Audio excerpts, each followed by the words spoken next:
The crossover is powered by Everlevel Concrete Repair in Omaha at everlevelconcrete.com. Whoa.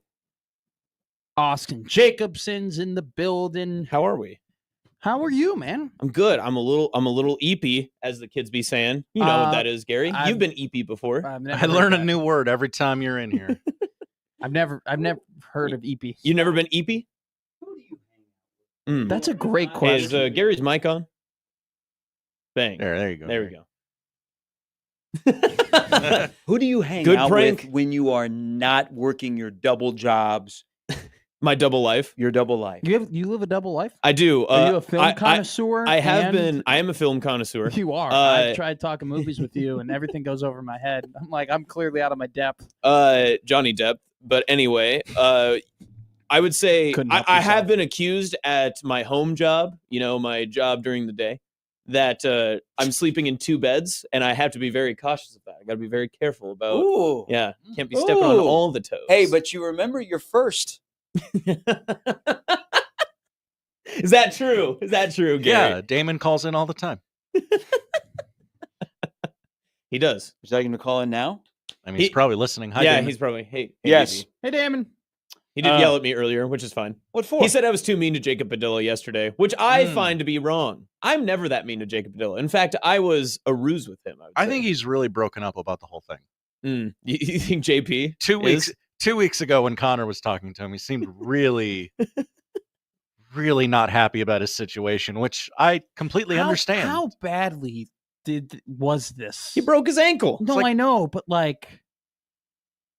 it's I don't know. I've never broken my ankle before. So he lives on the third floor. Yeah. That's so bad. And he just moved too. That's the so sad bad. part. He and literally just moved. Is he a very active human? He seems like he is. I mean, that's how he got injured. He was balling out. Yeah. Oh, he likes to play pickup basketball. Yeah. This is his busy time of the year because he coaches basketball. Well, people forget Jacob Padilla's middle name is Bucket because he is one. I could see him being really good at basketball. Listen, that man has hoop dreams unlike any He other. actually, I think this is still the case. He has keys to a local gym, of course, where he can go because so he doesn't sleep. He goes to bed like at 3-4 in the morning, but he has keys. He told me to a local place, looks like a church gym where he can go and play hoop. You can hoop it up at midnight. I do love to play hoop. I wish I was more athletic. I have this conversation with coworkers all the time because I got added into, obviously. You're a marathon guy. I am not athletic. No, that's different. I'm not hand-eye coordination athletic. I am into fitness. I am not into athleticism personally. And it's a great way of putting it. The worst part about me too is I'm ultra competitive and non-athletic, which is the worst combo you could possibly have. It's like peanut butter and toothpaste. It just doesn't mix. And so nobody likes it. So every time that I've lost a ping pong, battle, I'll throw a paddle. Every time I can't get up on a wakeboard, I get frustrated. All that good stuff. Ping pong to wakeboarding is quite the transition. Listen, when you're a lake boy like me, they my parents had a game growing up for me. It was called the Colorado River out there. It's called Lake McConaughey. Oh, we just flex there. Yeah, bang. Not all of us in Omaha can just, drive out to the western burbs and go to Lake McConaughey. Back in my growing up days, I used to go out there and I'd be like, oh, the lake house of a former Cabela CFO. Yes, I'll go hang out there. Why not? Being from Sydney was quite the biggest flex ever because you'd see your friends from Scottsbluff. You'd be like, oh, sugar plant? Not for me. I have Cabela's money. Sorry, guys. Not my problem. I thought I was bougie going to the Lexus Club. Let me be clear. My parents were not of this Cabela's money. You just had to be friends of the money. That's all that you needed to do. You were coming back with white suits and everything I wish, man. Hello, people. I did have a champagne tux my senior year for prom. Jeez. Yeah. I didn't have a prom. What was your senior prom tux? Polka dot? What'd you do? Polka dot. Tuxedo t-shirt? Ooh. You didn't go? Didn't go. No freshman you could ask? Attaboy. But why you say that? So I will say this: there was, and I probably missed opportunity. Did that remind you of something? Yes, it did. Yes, it did. Of course, it did. So my senior year of high school, I took a lot of classes that happened to have freshmen in them, and I was the only senior. We were just, and you still didn't go to your senior prom? Well, we were circling back. There was a really hot freshman cheerleader that used to sit in front of me. Nice. Be careful. And I would make her laugh. But she's of age now, I'd hope. I wasn't smooth enough to say, "Hey, do you wanna?" Yeah. it also would have been illegal. Was that your first experience? No, it wouldn't have been. Well, you've been a senior. Yeah, but I wasn't 18. There you go. Boom. What was this your first experience being like the Bill Belichick to a Jordan Hooper? Hudson. Sorry, hoop on the mind. Don't worry. Thank you. I'm good I in that appreciate that. area. I I'm good in appreciate that that. area. You get the movies, I get the the broads. No, because when I was in not the same gap of age, but when I was in Florida, where things are a lot easier if you're in the dating scene there than here. I mean, I went out with a 20-year-old. When you were, Huh? How old were you? About 12 years older than her. Nice. Okay. Yeah. It was kind of enlightening to Live the that life youth. again. Did she milk you for real estate holdings? The first part, yeah. Oh, I have nipples, Greg. But I did not go to my senior prom. No. Oh, I'm sorry. My to hear best that. friend, because I was supporting my best friend who had just broken up with his girlfriend of a long, like 3 years, like 2 weeks before the prom. My senior prom was supposed to be like the greatest night of my life. That was supposed to be the night. Mm. With my girlfriend. Oh, Yeah. are you guys still together? No. Dang. Hell no. Absolutely. Probably not. that night. No. After that night was canceled, it was kind of like, yeah. Then we got into Canceled? the whole because of COVID. Oh, whoa. Oh, okay. I'm sorry to hear that. You're a COVID baby. Yeah, I'm a COVID baby. Wow. So we were it was all planned and everything like that, and it was gonna be the night, and then that night got canceled, and then it was like And that was your senior prom? my senior prom was going up to a lake house in Watoma, Wisconsin with my 6 best friends, and we were up there for 3 nights. Okay, that sounds more like a bachelor party. That doesn't sound like your That's senior exactly prom. what it was. Oh. We didn't get a prom.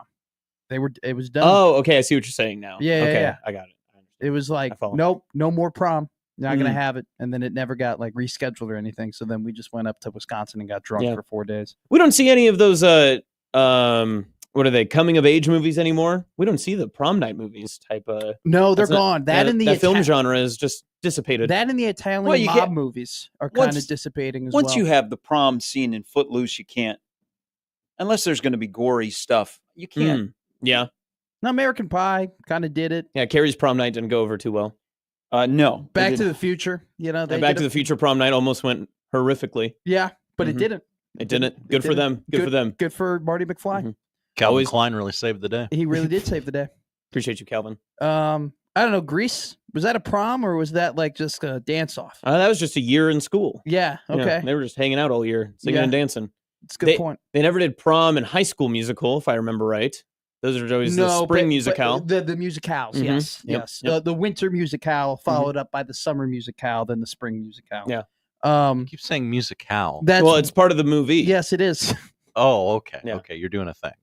Yeah, it's a bit. You had to be there. It's how it's Geography how it's joke. pronounced in Sorry, the I film. assumed you were unintelligent. I thought you also watched. We are, but I thought you were a fan of film. yeah, I thought that's what it was I going thought you knew our Miss Jarvis references. I don't have Miss Zac Jarvis. Efron's Jarvis. complete Jarvis. repertoire. Jarvis remember? is That's why you didn't get it, because you were thinking Darvis, not Jarvis. Exactly. What was that one movie with Bradley Cooper? Where at the end of Let's it, not get. That's very open-ended. where they go to that the medieval times fight at the end of it.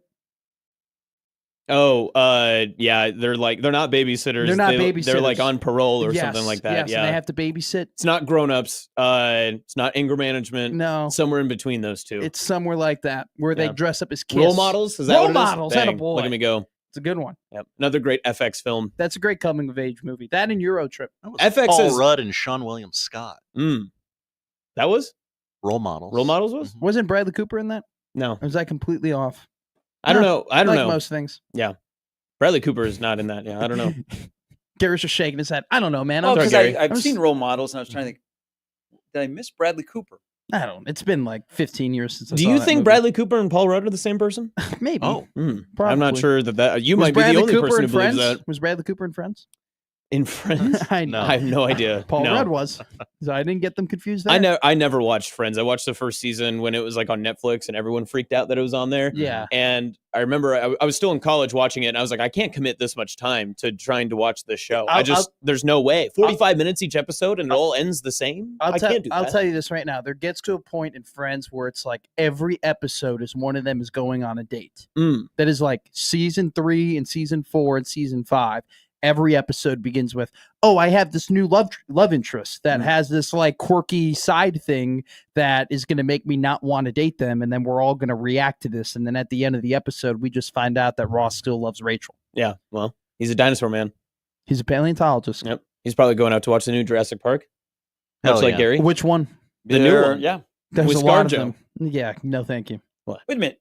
So on Friends, how'd they get 45 minutes out of an episode? It's You tell 21. me. It's 21 minutes. No way. Yes, is it really? is. Yeah. It's 21. There's no way. There is. Am I in the wrong? You're doing a Matt McMaster. It's How 21 long episodes. is a Friends episode? There's Not no unless way you were that's getting true. a double dose. Wow, 22 to 23 minutes. Maybe I was watching the extended version There every was some single time. supersized episodes towards the end of the series. Maybe that's what I'm Remember when it remembering. was a big deal in network television when they would have back-to-back? Yeah. Yes. Whoa. A lot of season finales, Getting they would two. have an hour. They still do But this. they would do it in 30 minutes. Right. So they would do their 30 minutes, they would have a close, and then they would have the next. It wasn't a continuous hour. You They- ready? You they ready? s- Go They ahead. they do still do this, but I do like the crossover episodes between like sitcom series. Those are fun. Mhm. You're like, oh, I know these wacky characters. Wonder what they'll do in this universe. There was a- Whoa. There was nothing better than when Hannah Montana showed up on Sweet Life and Zach and Cody. Okay, now we're Whoa. getting a little too young for me. It was- Whoa. it- You're it not was ready for the funny Phineas and that- Ferb reboot? I'm not. No. Okay. Back in the day, when they did the crossover episodes, everyone had a rough flight and ended up at the Wings airport. Yes. Interesting. You know, Like that's because Wings took place in like Delaware. Yes, yeah. Someplace like nobody would ever go. So it was like, oh, how do we get them there. How do you get them there? Oh, there? their flight to New York got rerouted Yeah. somehow. I always do like it too. And there's a bad trope, and it's probably a good thing because it gets people from this state to pay attention. But whenever like a writer on the show is from Nebraska, they're always like, oh yeah, well my mom lives in Omaha, and everyone, did you see? Oh, that's us. Big Bang We did Theory. that. And then also the Blacklist. They name Yeah. drop Omaha and Grand Island all the time. Oh, I was watching a show the other day with like my neighbor, and he was like, do you know this movie has like a Grand Island reference in it because the writer's from like North Platte? Oh, that's crazy. I was watching ESPN yesterday, and Tom Chattel popped up my screen. Whoa. I turned into Leonardo DiCaprio and started.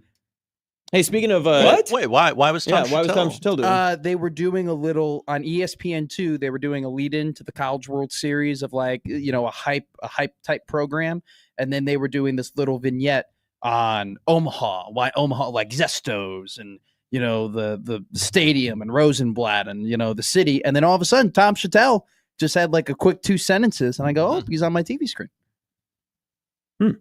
I turned into Leonardo. I was like, oh, Yeah. Speaking of a crossover from yesterday, there was a Danny Woodhead reference yesterday during the Oscars. That's right. Was he there? No. They just referenced the Millard North football coach who was inducted into the Hall of Fred Fame. Petito. Who got played off? Did he What? really? Yes. Wait a That's minute. insane. Hold on. Fred had a speech, Yeah, the Hall of Fame had speeches. Yeah. but Fred doesn't like to talk a lot. Well, this time Oh, he got did. played off. hell He yeah, went over his brother. allotted 5 minutes, and then they gave Love him to hear another it. minute, and then music started playing. What did Like Coach the Petito actual do? Oscars. He took the hint and wrapped it up. I will say the Oscars was a great environment, great atmosphere. The award music for when someone receives their award probably could be changed because they were just picking like 2000's best hip hop songs. Hell yeah. And yes. it was quite electric to see like Team of the Year and the Omaha Mavericks are like, walking up there and it's just like T.I. playing. And I'm like, Yeah. I don't know if this is like the right choice for right now. I believe Chris Crutchfield won Male Coach of the Year, and John Cena's entrance theme was playing. Was it really? Yes. That's 'Cause great. I know the coach wasn't there last night. They He didn't have gave- any nice instrumental video. they could have played. Yeah, Right, see right. that's Yeah. what you would assume, but I'm I pretty sure- did respect, sometimes you just gotta stick your neck out there, try something new. I liked it, but then also maybe not appropriate for all circumstances. Is there not a YouTube like award music playlist that you probably could? There just- is. I've used it before. Yeah, yeah. I mean, there's got to be, right? Where it's just rehashes of past Oscars and Golden Globes and whatnot. Like, Bang. I feel like that's a pretty. Yeah, that easy would have fix. worked. This would have worked essentially well yesterday. That was perfect. Yeah, I mean, guys, let's not reinvent the wheel here. Mm-hmm. Did they? So Crutch knew that he won a couple of days before, Right? Because he's out of town, and so they filmed a video with him. Mm-hmm. Did they let other people know that they've already won? I was having this conversation this morning with a coworker. Did Annabelle already know that she won? So that's what we were debating because she had a pretty good speech. She did. She had a great speech, and we were like, she had that in the pocket. Mm-hmm. It was interesting. What was funny is I asked her before. I said, "Hey, who are you going to thank first from our employer?" And she said, Anna Ambrose. And I was like, "Okay, cool." So the entire time I waited, never heard her name. Whoa! And I was like, so I may have stirred the pot at work today and be like, Hell yeah. Interesting how that worked out. I would love for there to be a bit on a late night talk show where they have people who wrote speeches for when they lost awards go ahead and just read the speech you would have read. Yeah, if you that would have lost. been good. That would be a great bit of just like, if you ever, I would just open invitation. If you've ever written a speech for an award you lost, you can come on and you can read it, and we'll give you a fake award to pretend you won. They should also wear like that Super Bowl losers shirt, the champion, the champion shirt. So they're all wearing like 2025 Chiefs gear. That'd be great. That would be a great thing to do for like Jimmy Kimmel the night after the Oscars. Yes. Like he prints up shirts for the losers. Like, hey, you lost Best Actor last night. Read your speech for us.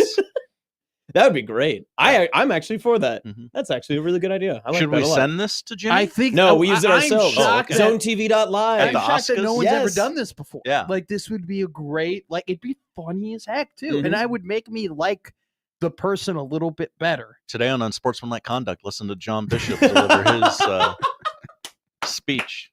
So that would be that would be incredible. Did he have a speech, Josh? Did No, he said he was going to wing it, and we're like, really? You're going to wing it? You're not.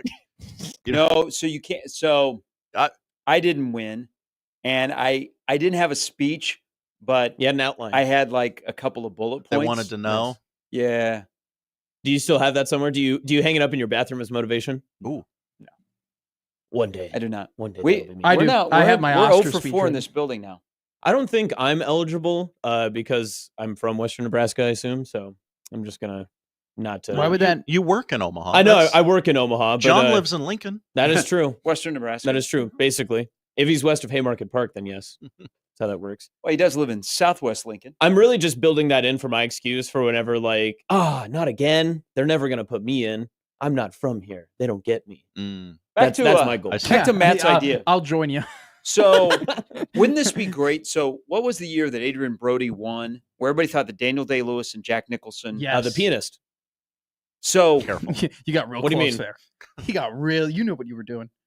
Well, you can. You could say that. You can say that on air. The pianist. You can. Yeah. Yeah. But he was not in that. Maybe later he'll be in one of those. Yeah. But do you think that Daniel Day-Lewis, probably Jack, no, but Daniel Day-Lewis had a riveting speech ready? Because yeah, I do. I just remember seeing when they announced that, and Jack handled it well. Mm-hmm. But Daniel Day-Lewis looked like he was pissed. So and Adrian Brody was like, "Oh my God, I won." Yep. Like, what do I do now? God. There's also, I remember, was it like the Hurt Locker one or something too? And everyone was mad about that one. I think that was another one that even like the people from the Hurt Locker were like, "Well, it shouldn't have been us." Well, we should just or let when the people. Warren Beatty announces the wrong person. We should let the people from La La Land who thought they won go ahead and do their speech. Yeah, that's right. That was they lost to Moonlight, didn't they? Something like that. Yeah, that's correct. It was who messed that up? Was it Travolta or Warren Beatty? Warren Beatty. Okay. What's that one? We should just have Alec Baldwin host all these from here on out too. He needs something to do, doesn't he? Yeah. I don't know that. It might not go over the so best well. reclamation project. I think it should. He should host all the award shows. The ESPYs. I want him on the ESPYs first. Oh, I bet he'd be funny hosting the Golden Globes. And then he can end with the Nickelodeon Slime Awards. Actually, I just want him to give away the is it the NFC wildcard round where they give out the MVP? I want him to do that. That's his last retribution, and then he's good. Clean slate after that. And what, co-host with Mel Gibson? What do you want him? That's fine by me. You want a power duo, Alec Baldwin and Mel Gibson. That sounds great. Actually, have them call the game. That's what I really want. That'd be even better. All right, I'd watch that. Right? On Nickelodeon, where they like share the screen with SpongeBob. Do you imagine just the SpongeBob characters making fun of Alec Baldwin? I don't know if that's such a good idea, Mel. Patrick Starr. Make sure. You know what? I'm not going to say that. Alec, do you want to check it this time? Maybe don't aim it Now, somewhere does- so lethal. Does Maybe a shot to the knee wouldn't work out. Alec, would you say that receiver was like shot out of a cannon or The team really shot themselves in the foot. Well, Alec, you can't make up a better script than this one, right? Tyreek Hill faster than a speeding bullet, right, Alec? Inappropriate. Mike and chat call a basketball game. Lots of shooting. Bad. Mike. Jeffrey Wright lost to Cillian Murphy, the Best Actor award, and he looked fired up. Like he looked really, really mad when it happened. I would have loved to heard his speech during that. Loved to heard his speech. Yes. All right. English doesn't work right now. I've been up since 4:30. What about the Bang, it is Friday morning. It's Friday person morning, who man. thinks they're going to win the Heisman Trophy and have their speech ready? I would love to hear a Shador speech. I always feel like the Heisman in the past couple of years, I'd say the past like decade, you've pretty much known who it is, though. I think even the guys have to know, right? There hasn't been like a Heisman surprise. Do you think Sue had a speech? I think so. I don't think he did. No. I don't think he did. I think Tommy Frazier had a speech. I would say yes. Say yes on that one. I think Lamar Jackson probably had a speech this year for the NFL MVP. Yeah, I could Has- see that. Yeah. That's Has a good one. anyone had a good Heisman speech? I don't remember any Heisman speech. There's one that I do remember, and I'm trying to remember actually who it was. I remember like the contents of the speech. I remember them getting like super emotional about it and everything, but I can't remember. I don't know why. And just because it's emotional, I know it's not Marcus Mariota. Because he probably stood up there like a robot. The only award speech that I remember, by head is Matthew McConaughey's speech when he won Best Actor. for And Kevin Dallas. Durant's. Everyone remembers Kevin Durant's. Uh, You're the real MVP. That's right. Yeah. Sure. Hmm. I just remember Matthew McConaughey's. I do remember rooting for Manti Te'o to win Heisman. That was a good time. Wow. I really wanted him to win. I believed him the entire time. And then the Netflix special came out. And then I believed him even more. I doubled down on my We belief for should him. put him on the Nickelodeon broadcast. We should. Hey, it looks like the Chargers weren't actually what they seem to be, right, His, Manti? his career arc post playing in the NFL is really odd. Like he will He's be on active in networks. media, and then he'll disappear for Yeah. a while, and then he'll come back and he'll Uh-huh. be doing games and being Some on Good in Morning the Football studio. now. Yeah, I never remember Manti Te'o being like a personality, though. Like he was like great linebacker, great story, but I never remember him being like this infectious personality that I wanted to watch on television. He was, you know? he was great in the Netflix documentary, even though he was crying the entire time. He was Well, he I was think great. it's the after That's fair. effects of being catfished. Yeah, Your personality That is true. changes. That is true. it'll do that. Hope to it you. doesn't happen to me. I think Be you're in the tough. clear, man. Yeah, Should be. I think you're. I think you're You're good. good. I think you're catfish free. I Oh, think appreciate I think I'm in the danger zone. Yeah, you could be catfished. I might be getting catfish right now. You're just right now. You're just canoodling. Yeah. Just hanging out. I am back on the apps Mhm. like we never left. Yep. Sticking your hands into rivers trying to catch catfish. That's all you're doing. It's sticking my hand into barrels right now. Yeah. Those are actually, we're getting to the time of the summer when like those videos start to pop up more of like extreme fishing. This is the best time of year. Because then you see like literal dynamite and people like trying to like smoke out alligators and such. More Florida videos are going to be coming out because sports is We going to don't wind smoke down. out alligators. We hunt them. Okay. All right. All right, if Call you yourself say a so. gator hunter if you say. I smoke them out. I've killed a gator before. Whoa. Yeah. Were you on an episode of Swamp People? I was not. Mm. It was very simple. You would have been the Kinda one character scary. without subtitles. when the guy that is in charge of your boat says, "Now be prepared. Once you shoot the gator, it's going to go into a death roll, and it may end up in our boat." Nice. But And? we went really, really slow towards the shore because he knew where they were, Mhm. and all of a sudden he hits the light, and there's the gator's eyes, and you got one shot. Mm. And so One two of opportunity. us- one Damn opportunity, it. boom, right there. You're mad that Odson beat you there by Yeah, a so second. I was right there. So mad about that. My stumbling, fumbling mouth couldn't I get there. did love Swamp People though. That was a great History Channel series. It might still be going. I don't know. But Now, technically, those people were not from Florida, correct? those were Louisiana. Okay, thank Yes. you. Yep. We're not the same. They're by you. Right. You city slickers from Florida. Well, I mean, our swamp people in the Everglades are much different than their Are those people. crocodiles or are those alligators? Alligators. Okay, gotcha. So they were crocodiles in the bayou? Yes. Okay, good to know.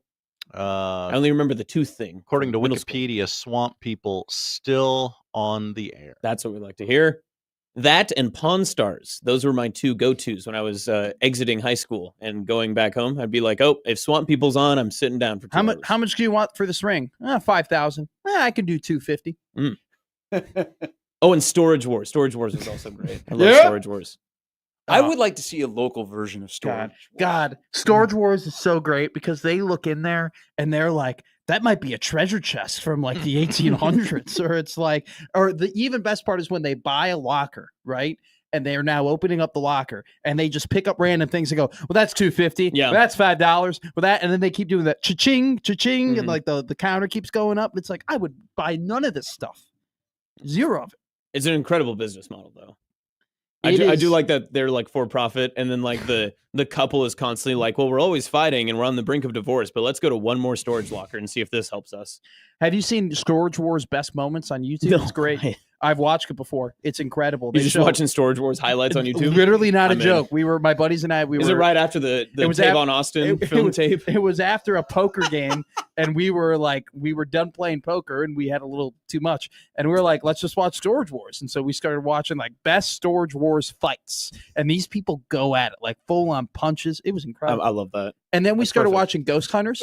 Mm. Ghost Hunters is great because it's like, please, if you're in this room, please move over here. And then it's like, it has a beep, It's like, ooh, The beep.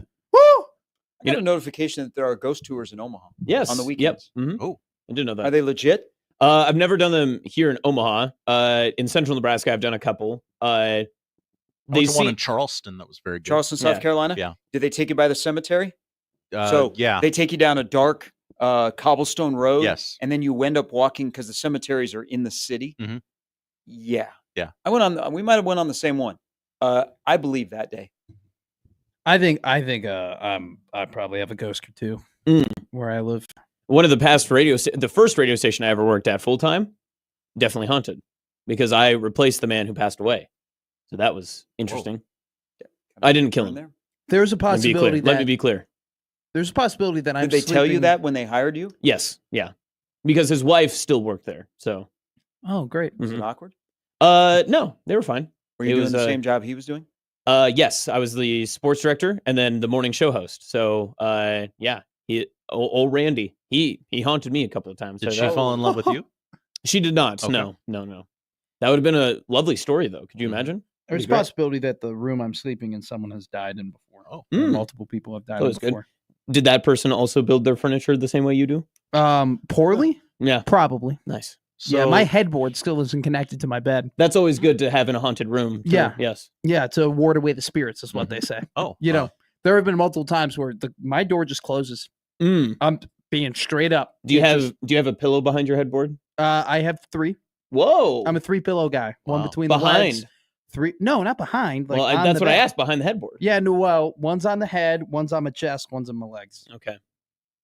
This ghost tour in Omaha Is it takes you something? through Hummel Park, the Museum of Shadows, and O'Connor's Pub. Wow. Okay. Well, is O'Connor's pub still active? It's still open? I don't know. All right, back to the place you used to work. And Yes. So, have you guys heard the story of Mark Adams, who used to be the head coach at Texas Tech? No. So, Mark Adams had a twin brother. Mark Adams was having an affair with his twin brother's wife, and then his twin brother dies. Mark Adams gets divorced from his wife, and he marries his dead Wow. twin brother's wife. Good for them. Not so good for Texas Tech once they found out the backstory. That does add up, yeah. Amazing Daniel in chat says the New Orleans ghost tours were fantastic. I agree. When we went to New Orleans a couple years ago, there's a store you can go to where you can place, I believe the term is hexes on other people. Mhm. I spent $5 to put 2 hexes on folks. And how'd that work out? Yeah. I don't Was know. it the best $5 you ever No, spent? Who are because the people? Who are the people? I'm not gonna. They Is don't that- need to know. Do they? Do I know? I'm waiting. No. Okay. We would not know them. Okay. because I was give them up. I was still in Central Nebraska at the time. Yeah, Okay, now you can give them up. You're no. You're right. I should. No, I don't need. All I asked for was this, like they were like, would you want? There were different categories. You could put like pain and infliction, or you could do like distress or something. And so for $5, I was like, how about just some distress? Like, what does that look like? Shoot, do I have enemies in New Orleans? Could you? Were there like tiers? Like, if you would have spent more, do you think you had a better chance of putting a hex on them? So they asked me, they're like, how much are you willing to spend? And I was like, deluxe hex plus? Yeah, I was like, I don't want to ruin their life. I just want to like kind of annoy them more than anything. Okay, so $750. Yeah. So I'm hoping like just for $5, like they lost their car keys when they were like in a rush. Like that's what I hope happened. But I would love if that place is like a car wash where it tells you like all the things that you could possibly have for more money. Like, hex number 4 is life altering, bad things plus everything else in hexes 1, 2, and 3. It wouldn't be a bad move. But yeah, she was just like, okay, well, if you're only going to give me 5, like we can do this. And I was like, okay, that's fine. And she did not tell me exactly what was going to happen. She just said, okay, well, now it's placed. If you only give me 5, she's just Central Nebraska kid on the streets of New Orleans and going, well, if you're only going to give me 5, this is what you're going to get. Makes perfect sense. Yep. Now, back to Charleston. Were you not convinced you would see a ghost in the cemetery? Because they talked about photographs and maybe they showed you that there were ghosts. I was in high school and I was like, okay, I don't really believe in ghosts, but you're telling a good story and, my brain is seeing what you're telling me to see. And I was like, yeah, that's a ghost in front of me. Yeah, definitely. I see it. It was great. It was great. When I went, it was unbelievable. We walked down this cobblestone path. It was not King Street, which is basically cobblestone. And I love Charleston. Beautiful city.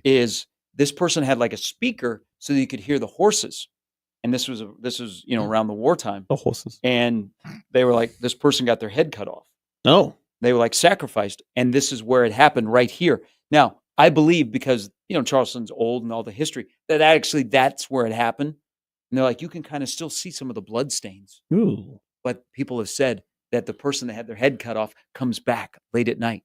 So if you look and listen closely, and I'm like, oh my God. But then they walk you to a cemetery and they just kind of leave you there.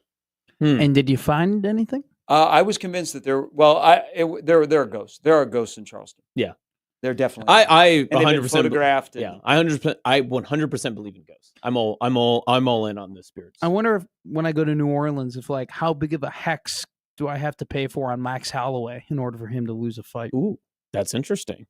Basically, just gambling with spirits. You that's actually not a bad idea. Like, if Mike, I place we need more literature here. He's betting on ghosts. Yeah. Hey, exactly. He told me he bet on video games of his buddies playing earlier today. Wouldn't you rather put a hex on opposing Big Ten football coaches? No, that's a good idea. No, I would rather Dustin Poirier win. Okay. I'm going to be honest with you. I think it's going to take a hell of a lot more than hexes for Nebraska football. If I remember right, games. And Jacob, we're gonna have to. I don't know how big of a bill that's going to be for me to place a hex on Minnesota football so we can win on a Friday night. Jacob Bigelow in chat asked me what the place was called. I do need to go. Look it up. So when I find that, I will make sure I share this for, to support local, of course. But if I remember right, I do think they told me that they were like, it has to be someone you personally know. Because I've seen Max Holloway. It has to be someone you're times. Connected to. I'm connected to. Okay, him. there you go. So it could be Holloway. No, I can put it. I'll just be like, guys, it's a lock. This is a lock. It's a lock that Poirier is going to win. Why? I placed $100 hex on Max Holloway. He's going to break his foot in the ring. You know who would do this for opposing coaches? Like Lane Kiffin. Yeah. Oh, yeah. Yep, Lane would. Yeah, he knows him personally. Why not try it? If it works, it works. Also, I'm not out anything. Dabo Sweeney would be like, one of his assistants would be like, hey, it works. And he'd be like, no. The power of Christ will get us through. We'll be just fine. Can you imagine you're watching one of those ESPN bet shows that they have for the pregame, and then the guy's like, well, look, I got no stats or anything. I just went to New Orleans over the weekend. I placed a hex on the Hornets, and so I got a feeling the Pacers -8.5 here is great. That's not a bad move. It could work. This seems like such a great scam idea that I'm surprised it hasn't taken off more. I can't wait to see the local hex shop in Omaha open up near my house because I will go there regularly. This is like the Devil's Store in Rick and Morty. Sure. Yes. This is exactly what this is. All right. Have a good weekend. Yeah, you guys too. You're gonna have to sleep in tomorrow. That's 3 straight days. I know. Whew. Tell you what, Going to work in the morning, coming here, going back to work in the afternoon. It's exhausting. Let me tell you. God. I'm barely getting 8 hours As you every know, night. at 1620, this doesn't work. It is. That's right. Live, And laugh, love, right? That's on the I've got door. a talent form for you to sign that's going to make it all worthwhile. Perfect. Good seeing you, my friend. Yep. Always good to see you guys. Good. What do you got? What do you got, Matt? I was What do you going to want? say that was good. That's good for one hex. All right. Good for one hex. That is the crossover powered by Everlevel Concrete. Connor Happer Show is next. That's the crossover. The Connor Happer Show is next on 1620 The Zone.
It's the Connor Happer Show. Are we sure we want to do this? Could you, make an announcement that we're ready?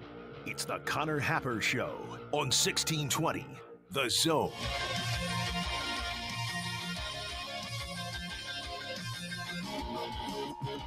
Welcome. The Connor Happer Regional is back in and running and will conclude sometime.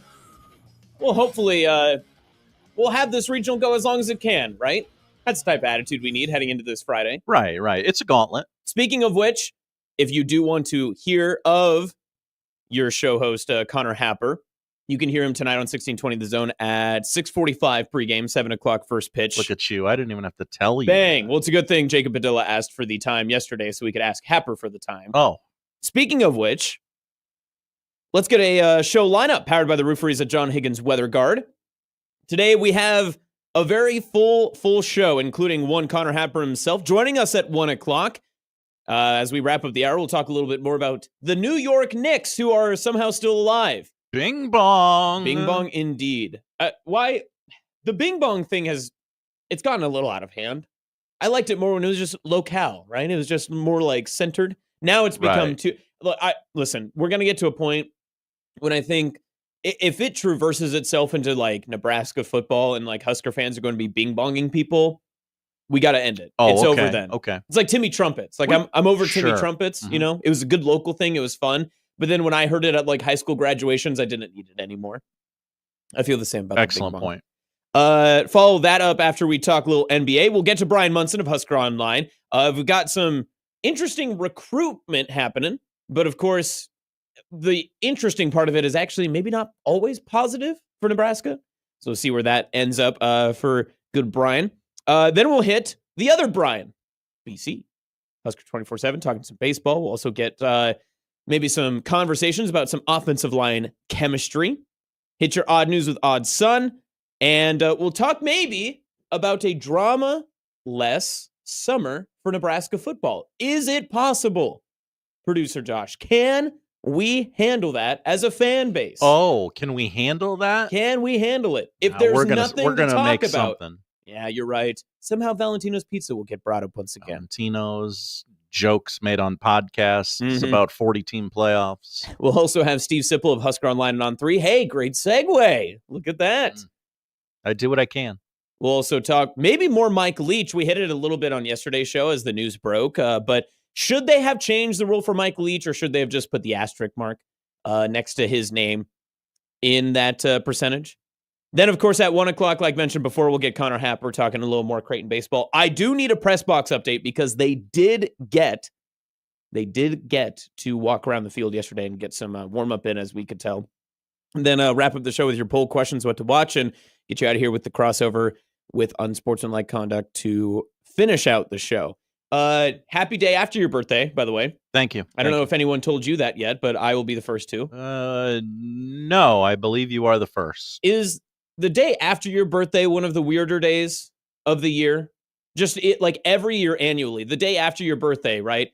If you had a good birthday, you're usually at least minimally contacted by most of your acquaintances, some friends and family. So you hear from people that you hadn't heard from before. They wish you well regards. They check up on you. Then the next day, you go back to what your day-to-day has been, and you don't get to hear from these people until the next year. Well, yes, a lot of that going on. People this morning in the halls asked me, "You celebrated your birthday yesterday. What'd you do?"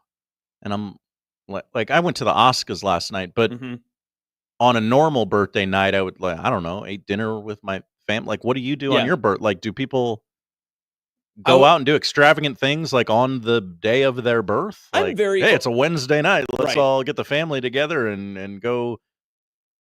I don't know where people go. That's exciting. Chuck E. Cheese. Ooh. Spaghetti Works. That sort of stuff. Mm-hmm. Like, no, it was a Thursday night. I didn't do anything. I'm an adult. I've argued this before, but I think I would much rather myself have like a normal day as my birthday. Like, I don't mind people like text me being like, "Hey, happy birthday," that sort of thing. I'm good with that, right? I don't want to do all the extra extravagant thing like at the end of the night and be like, it's like a build-up, right? That you're just like, oh, well, I have to go out, or I have to go do this, or we have to have these plans and events and such. I kind of like... I just want to live my life. Yeah. I think my favorite birthday move is actually when your birthday is kind of like for you. I mean, obviously yours was on a Thursday this year, but if your birthday is like in the middle of the week, like if it's like a Tuesday or Wednesday, and you can celebrate it either early on the weekend or late, like the weekend following, it's almost better that way because then you're like, oh, I don't have to do something that upsets my usual schedule, and I can just push it off until then and be like, okay, I'm in celebrating attitude now, right? And then my birthday's always around Memorial Day, so I've usually just come off seeing my family and friends through the various gatherings of the weekend. So you always got the presents at the family gathering then? Generally, yeah. It's the same way like when those awkward moments when it's the birthday at like the beginning of December. Mm-hmm. And so grandparents are like, well, I'll give you a present now, but you'll get less presents at Christmas because you just got one. And then you have that decision to make. Right. I had a buddy whose birthday's December. Oh, God, I hope he's not listening. The 17th of December. Yeah, 17th of December. Pretty sure. That's too close. Right. It's way too close. Right. Yeah. You can't get something on the 17th and the 25th. Yeah. My birthday is in June, and Dr. Girlfriend's birthday is in September. And mine, when I was a child growing up, it was always the worst because you never got to celebrate in school. And that's the whole fun part of like celebrating in school. Like you always wanted to do that, right? But then when I found out about half birthdays, a December 2nd birthday is electric. People love that. You can come in, everything's halved. You're just like, oh, this is half chocolate, half vanilla cake. Oh, whoa. Clever. Huge. You put like half chocolate chips, half M&Ms on some Rice Krispies. Kids go wild for that. People love that. But then Dr. Girlfriend's birthday is in September. And all the years that I've known her and like our collegiate and adult lives so far, every time she's had like a major test, like in college, or she was obviously in med school, so she had like different like tests or labs that she had to be able to go to. And then when she was on rotations, and she had that going on as well. So it never lined up. And I think this past year, actually, her birthday lined up with, I think, a Husker game. So it was actually perfect that like we got to do it all over the weekend and like actually go all out. But then next year she's back on her own because she'll probably end up with like a 24-hour shift or something. I put a candle in your slice of Val's, babe. We good? That's actually the best way to celebrate a birthday at Memorial Stadium. Yeah, with thousands of your closest friends. 90,000 of them, if you so wish. Which also, I have to rework my brain sometimes when it comes to that you have to like retell yourself. It's not 90,000. That's why I didn't say the number. Yeah, I don't know what the number is anymore. Do we actually know what is the capacity of Memorial Stadium? Someone listening knows. Is it 85? Like, you idiots. Dave Fight's going to tweet at me and be like, hey, dummy, listen here. It's this much. I just typed the number 85,000 and hit enter. That was the wrong way to Google that. Correct. You're very tired, clearly. All this day-night work is killing you. Imagine what your doctor girlfriend goes through. No kidding. I need to turn off my mind clock sometimes. That's what I right. need. 85,458, according to the 2023 capacity. Wow. That still seems not the right number for me. I feel like I don't see that number on the board. It feels high. Yeah. And then I also feel like I've seen a higher number on the board. Like, well, I was at the Colorado game. I remember them flashing it, and I do remember that number. I don't think it was that. SRO, standing room only. People forget. All right, so that's a part of the show lineup, I suppose. Also, if we do get to it, I did talk to you a little bit before we entered in for the crossover with Gary and Matt. If we get time for it, I think we should break down the worst summer months. Because I feel like we're entering in this last week of May. I've realized the entire week I've walked the dog at like 5 or 6 a.m. and it's like 48 degrees outside. Oh, we're not in summer. This last week of May is the start of summer vacation, but we are nowhere near summer. That's correct. But then when we get to August and it's 75 degrees and 100% humidity outside, I don't want to be outside either. So we'll see if we can sneak that in. June 20th, first day of summer. I hate that rule. We'll get there. Yeah. Don't rush it. Yeah, you're right. Day by day. All right, when we return, we'll talk a little NBA playoffs and if the Eastern Conference can get to a Game 7. That's next right here on the Connor Happer Show on 1620 The Zone.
Let's get back to the Connor Happer Show on 1620 The Zone. Welcome back to the Connor Happer Show on 1620 The Zone. I'm Austin Jacobsen. Shout out to the 1620 The Zone crew, specifically the middays, between producer Josh and Happer himself, for allowing me to come back in. This 3-day sabbatical has been quite enjoyable. Usually I'm just like one on, one off. This has been fun. Actually, it's like stringing together a couple of days. Stacking days. Yeah, right? Mm-hmm. I feel like Jordy Ball, not in the same talent level, but just, you guys gave me the green light. You're like, hey, you're going 3 straight. We're just going to let you run. Mm-hmm. Yep. Keep your pitch count low. Do what you can. I will say this. One of it's probably, just not conditioned the same way that Happer is, or you for that matter. I got a little like hoarse throat by the end of Thursday night. I was like, man, I think I've just been talking too much. It is a big jump in the number of words said per day. You've got to be able usually. to, you got to accommodate. I got to get back and rest, recover, There's a physicality to this job that people just don't realize. I think, and I know you've done this before with Happer, but you put him on a word count and you always have to give him the eye. You're like, hey, let's not push it today. Amen. Be careful. Yeah. Is that when you add in more guests? You're like, hey, let's get a more elaborate question in, right? There's definitely days where we're like, hey, we need a guy or two. Speaking of needing a guy or two, well, the New York Knicks came back alive last night. Jalen Brunson had 32 points, 5 assists, 5 boards. He's a guy. He is a guy indeed. Isn't that crazy that over like a 3-day span, I even saw online someone had said after the Pacers and and it was an incredible triple-double by Tyrese Halliburton in that game 4 win, that they were saying that Tyrese Halliburton is like the face of the NBA. He should be like the front runner for the MVP the next season, all this stuff. And then we enter into where we are now Friday morning and people are like, well, I guess the Knicks can still do this. And I'm right there with them. Now, full disclosure, I didn't get to watch the entirety of this contest like I wanted to. Obviously, Oscars last night. But Brunson was impressive from what I could see. And when I just kind of like 2 times the tape last night, was kind of speed running it. 12 of 18 shooting. There have been times in this series, it's felt as though the Knicks have not been able to just firmly take control of any of the contests, even in their wins. Last night was different. It was a little bit sloppy. It felt choppy at different times, but it felt like the most, I guess, complete New York Knicks presence that we've had so far in the Eastern Conference Finals from them. Cat had 24 points and 13 rebounds. I don't know if they count how many zesty moments he had, but he had plenty of them. Do you know that one? Is that a new word? Did I give you 2 words today? No, I know zesty. You know zesty? Yeah. Okay. Would you describe Karl Anthony Towns as zesty? When he shows up, he's zesty. He's also... He can fade into nothingness, and you're like, oh yeah, he is a member of the New York Knicks. Of the New York Knicks. But there were just different moments in this game where the Knicks were able just to continue to keep their lead, which I think is actually the most impressive thing that you can do as a team in this moment when you get to the conference finals. We saw it in the OKC and Minnesota series. There were different times that Minnesota would fight and claw their way back, and OKC was able to keep control, but there were too many times that the Timberwolves were just not in it at all. The Knicks have had plenty of times in their entire playoff run so far where they have been out of contest and fought their way back in, or they have had a contest in control and then let it slip through their fingers, mostly in these conference finals. I thought yesterday's performance was actually one of their better ones, even with as awkward as the game kind of turned out to be. They still were in control despite Indiana doing what they could to try to get back into it. Josh Hart, even with all the, maligned benching and whatever else was coming up, still ended up with 12 points and 10 boards. I don't think it was said on the broadcast, but I do believe it was said directly after on the postgame wrap-up that Halliburton went from a triple-double to a triple-single, which I always appreciate a triple-single. Those are some of the best stats in sports of the triple-single. 8.6 assists in that one. And, of course, Game 6 is going to be listed for Saturday at 7. There's a tinfoil hat theory that you could quickly put on that the Stanley Cup Finals are set, right? The Western Conference Finals are wrapped. The only sports that we have moving forward into next week would be this series. So the NBA wants the ratings. Of course, they're always going to say like Game 7. If we get every series to Game 7, we'd be happy. That's why they schedule them out that way. Sure. But I mean, you can't, it's not hard for you to imagine that you're like, okay, well, if it's close, they're going to nudge, wink, wink. Hey, let's get to game 7 because we're going to be the only sports on TV for the first week of June. I don't think that it's far-fetched to even think, too, that if you're getting into the mindset of the Pacers as well, when you have those 2-game set series. Now, the Knicks were in this same situation just a series ago with the Celtics, where they could have let that get into a game 7 and they shut it down. They didn't do so well in game 5, but they did so in game 6 and handled their business to get to this moment here. But the Knicks almost have to do the reverse psychology of that to their opponent to be able to just get into a game 7 opportunity, because that's all you can ask for. I was texting one of my friends, Rico, just about this. He's a big New York Knicks fan. And I told him that I was like, whatever it takes to get to game 7, you have to do. Right? So if it means you have to go full Tibbs and try to unload everything and get going and get moving, that might be your best bet to just see, listen, we got to see what all we can throw to get this moving. Whether you got to go down New Orleans and get the hexes out and try to pay for those like subscription theories or whatever. See whatever you can do. Get all the right chakras aligned, the planets and stars all in motion, so that way you can get to game 7. Because then it's anybody's game. But if you were to ask me right here, right now, how I feel waking up, getting ready for the Saturday, 7 o'clock tip-off in Central Time, I would probably tell you, I think the team with the better mentality going into this game 6 is actually going to be the Pacers. And I don't want to say that I think the Pacers are going to finish them off, but if I had to lean one way or another, if there's going to be a game 7 or if the Pacers are going to handle their business, I would say Indiana's probably better equipped from how we've seen them through this series to be able to finish this off and get a week off before they start the NBA Finals. They'll get Pat McAfee in the building Saturday night. Well, John Millen can't be there? It sounds like he will not. He's disgusted with the ads. If Pat's there, I'm not going to be there. Disgusted. Here's a graphic with white text on pale blue background. You can all read this, yes? That was a crazy... Who made that for him? I don't know. Because there's no way Cougs could handle that. There's no way he made it, but also, who would make something for him so poorly? His son, maybe, I don't know, a child of his. Here, we've all helped our parents. Right. Text, Microsoft Paint. It's done. It looks like crap, but I don't care. Dad wanted it. Oh my gosh, you sent that to people? Dad! It's like the scene from Chef where he's like, no, I sent him a private message. It's like, no, you hit reply. That's what you did. Everyone saw that. Coming up next on the Connor Happer Show, we will get to Bryan Munson of Husker Online, and we'll talk. We'll start actually with some Eastern Michigan football, and we'll explain why coming up next here on 1620 The Zone.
Bryan Munson.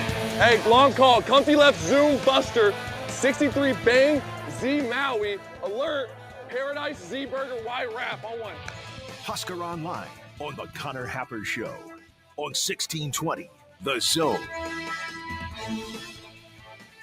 Bryan Munson joins us here on the Connor Happer Show. Austin in for Happer today. Bryan, how are we doing? How's everything going? How are you liking the crow's nest from where you're sitting right now? Oh, well, you mean on the Happer Show, just hanging out, or what? What do you mean? On the Happer Show today, yeah, just running the whole thing right here, right now. How's that going for you? You know, I'm doing my best. Josh usually does a good job of making sure that everything's, set up. So all I have to do is just keep the train on the rails. So it's not as difficult as it seems. But we were just talking about like my word count. I feel like I am a pitcher in a regional this weekend that I got to keep it as low as possible if I can.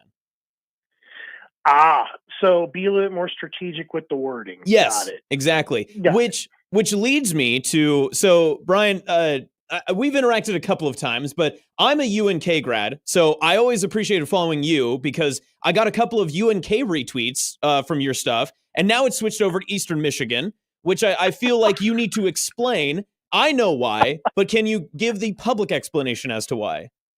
I can give the public explanation why, and I apologize because I have a couple of kids that are very involved and their lives are very centered around football, and the Eastern Michigan reference that you're referencing there is my oldest son went to play football at UNK, and his playing days ended very quickly with a knee injury, actually in the first practice of his freshman year, if you can believe that. Kind of came back, blew it out again, blew out his shoulder, medically retired, but he was able to coach for 2.5 seasons under Ryan Held. And Ryan Held actually recruited him at Nebraska as a walk-on wide receiver target.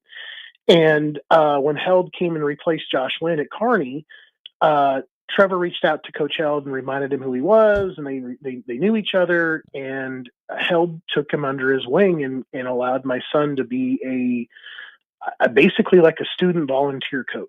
And when I say that, like typically like that might mean to some folks like, oh, he flies the drone and takes the camera. No. He was game planning. He was recruiting.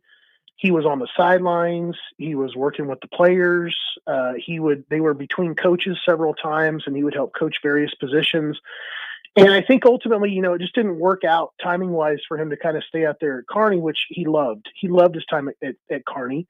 And he flirted with a couple of other places. In fact, he had an internship lined up with a Big 12 school, but he ended up taking a defensive analyst position at Eastern Michigan University up in Ypsilanti, and moved up there on Sunday, was up working 8:00 that night as soon as he got into town, worked on Memorial Day. I called him last night going home from the Dallas Stars game, which was obviously atrocious. And he was up at he had hosted his first official visitor yesterday. He was up at the office last night at 10:00 p.m. still putting together PowerPoint slides. So there's a conversation about not burning himself out too quickly. But no, he is a defensive analyst and in that role for now, and he's also assisting the new recruiting coordinator that was up there, was just named in January. So he is very proudly part of the Eastern Michigan staff. So we're very excited. They come down here actually to Texas. They open up the season in San Marcos, which is south of Austin. Mm-hmm. It's a Friday night game, so I'll get to watch Nebraska beat up on Cincinnati, right, on Thursday. There you go. Come down to San Marcos. It's a nice, great drive. Going down to San Marcos, beautiful part of the state. Watch them play Friday night and head on back home on Saturday. So we're very and then the biggest thing is Eastern Michigan plays University of Buffalo. Mm-hmm. I'm a huge Bills fan. They're going to Buffalo on October 4th. Buffalo hosts the Patriots Sunday Night Football on the 5th. So I'm going to get back-to-back action up there in Buffalo. I'm heading up there to watch my first Buffalo Bills game up in on location in Buffalo. So very excited for all the things that have happened to me, but obviously more excited for him and his first job. Well, I will miss the aerial retweet views of Ron and Carroll Cope Stadium, but you still will get a follow from me for sure, Bryan. You mentioned the Bills there. I do want to make sure that you are aware of a critical weekend this weekend for your Buffalo Bills, correct? Oh, Josh. I'm not. He's I'm unfamiliar, not sure if Josh. I'm Would you like to fill Brian in on what's happening with the Bills Mafia? Brian, you need to go to Kohl's or a comparable store and get Josh Allen and Haley Steinfeld a wedding present because they are getting married this weekend. Oh my goodness! I totally slipped my mind. In fact, I'm staring at my Josh Allen autographed jersey, which I finally just got framed, and we'll get it up on the wall here shortly this weekend. So I do have to go see if they're registered at Kohl's. We're gonna have to go out there and some candlesticks, maybe a place setting or two. You know, we'll have to figure that out. I mean, I'm sure they can't afford it, so they need us to help out. But no, I'm excited for that because obviously he's very he mentioned her in his acceptance speech for the MVP and how important it was she was to the process and grounding him. So that's huge to have that counterpart. So no, that's great news. I'll have to go out there and take a look at that. Will you be changing or buying new uniforms for Josh Allen when he does take her name and it'll be Josh Steinfeld? Man, I got to rework my whole entire wardrobe over this too. That's tough.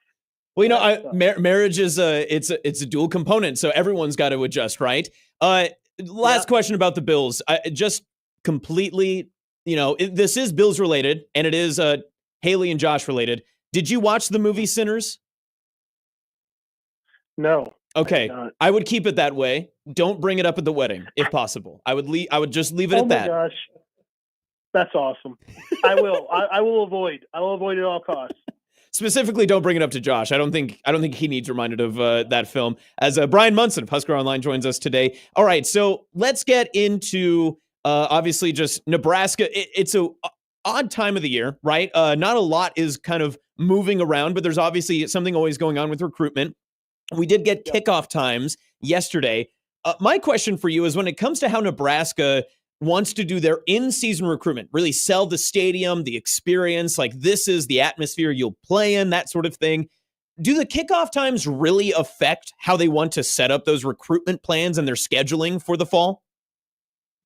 Well, it will impact your opportunities, obviously, and who you get a chance to host. Because, I mean, I know that like a program or two are pushing back on noontime starts, and if I was Nebraska, I wouldn't be a huge fan of the earlier starts either. It's very tough logistically to kind of get players in from more than a few states away if they've got to either get in a car or jump on a plane. It's just not typically possible, particularly if they're playing the night before, you know, in their high school football game. So if you're talking noontime start Saturday morning and the kids got a game the night before, you know, and usually then if you're talking about like trying to get out of like, say, Oklahoma City, and you're talking about like a 6-hour drive, I mean, you got to be on the road by 5 a.m. to even try to get there on time. And it's just sometimes it's not very possible to kind of do all that. Or it just makes for a very long weekend and it doesn't make it always very enjoyable. But I mean, the thing to kind of remember here too is Matt Rule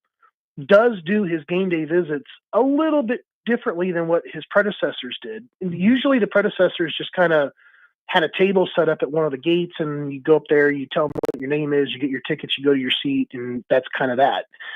Matt Rule, if you're going to be in town, he typically wants to see you. And usually the assistant coaches want to see you. And sometimes there's even an opportunity to kind of go into the locker room like afterward and kind of partake in some of the festivities or get a chance to say hello or goodbye or whatever and get out. That didn't always happen before. And it's something I think that kind of gets overlooked. I think it's just I think he understands the struggle, you know, of people trying to get there on their own dime. And I think he wants to definitely make sure that he acknowledges that with everybody. So I think Nebraska, you know, really wished that they could get all of their times 2:30 or 3:30 or later. I think that would obviously set up for some easier travel plans for a lot of people. And I think the guys that, you know, sometimes have to leave early to get out of town to do this stuff or come in late, you always miss out on part of the experience. And I think that that's one of the bad sides, one of the downsides of the whole game day visit in itself. But I think Matt Rule has been trying to add more value to it since he got there. So I just think that the later the better when it comes to hosting those guys. We saw some more top fives in the past couple of weeks that had priority recruits for Nebraska. where Nebraska was left off that list. And Titan Davis is one of those guys that obviously was the kind of the higher profile name. We did see a top 5 come out yesterday from an Omaha North defensive back, Darian Jones. We'll get to him in just a minute, but is it concerning to see that some of these high level talents that Matt Rule and the Nebraska staff are trying to target and go after are not putting Nebraska into that finalist list when we are in this stretch of recruitment? Well, I mean, there's not a lot of other opportunities and options to kind of go out there and pursue. I mean, I think when you looked at the board and the way the way the board was has been kind of setting up since it was kind of reshaped and restood up, in that November, December, January kind of timeline, there wasn't a lot of new names that were kind of being added to the defensive line list, right? Right. Blame, or whatever you want to kind of say was the reasoning behind it. Titan Davis was a mainstay. He was a mainstay prior to the restanding up of the list. He visited Nebraska a couple different times last year. He'd been there the year before that as well. I think at one point, as I kind of mentioned in Tunnel Talk, I think some people probably would have felt like Nebraska was the trending school with him. And as you mentioned, like here in the last week or so, he's removed Nebraska from consideration. He's down to a Final Four. I would say that was Nebraska's top defensive tackle target had kind of fallen off, at that point, which is bad because the board was light in the first place. We did get a new name yesterday in James Tank Carrington, and he'll be in for an official visit. I think it's been misreported. I think he's actually coming in on June 20th. I think it's a midweek, which is kind of a little odd, but he's a guy there that there's seem to be some differences in opinion on him and maybe some bad information out there on his height and his size, but he's clearly a very, very good player playing in good competition out there in California. So you do substitute one with the other, but I think that, if you go back to the film and you go back to obviously to that St. Louis ball that Titan was playing in, I think that Titan was a slightly better, prospect, and it does hurt just because where else are you going to kind of go? If you didn't have Tank, kind of in the pipeline kind of coming up, there isn't a great pivot here to kind of go back and add additional names to your board. And I think that's what you're going to kind of find. I think you're going to find that recruiting classes are going to be much smaller anyway, kind of moving forward, like as you get ready for the 105. And then if you miss on guys that, feel like, like you feel like could be a 105 guy in like the end of year 2, if you don't get those guys to commit to you, you can't take the stretch guys because those are the guys you end up cutting eventually down the line. And then you're trying to then find the guys through the portal to kind of make out the rest of your roster. So that's kind of the way kind of forward right now, at least is what I'm seeing. Bryan Munson of Husker Online joins us today here on the Connor Happer Show. I kind of want to stick on that point you were just making there, the priority position recruitment. And you mentioned the 105 and kind of the higher level of talent that Rule is starting to get after comparative to where he was 2 years ago, going after the bigger class. I mean, that first class was like 38 or somewhere around that number, right? When you look at these like higher end talents, when you're projecting forward to 27, the 28 classes, who they're contacting, who there have been discussions with, or who Nebraska is trying to target and get maybe some early verbal commitments from, are there priority position groups that you're already noticing as a trend for Nebraska? Maybe not 26, but the classes past that? Well, I think obviously quarterback is always going to be one of those first positions that has to fall.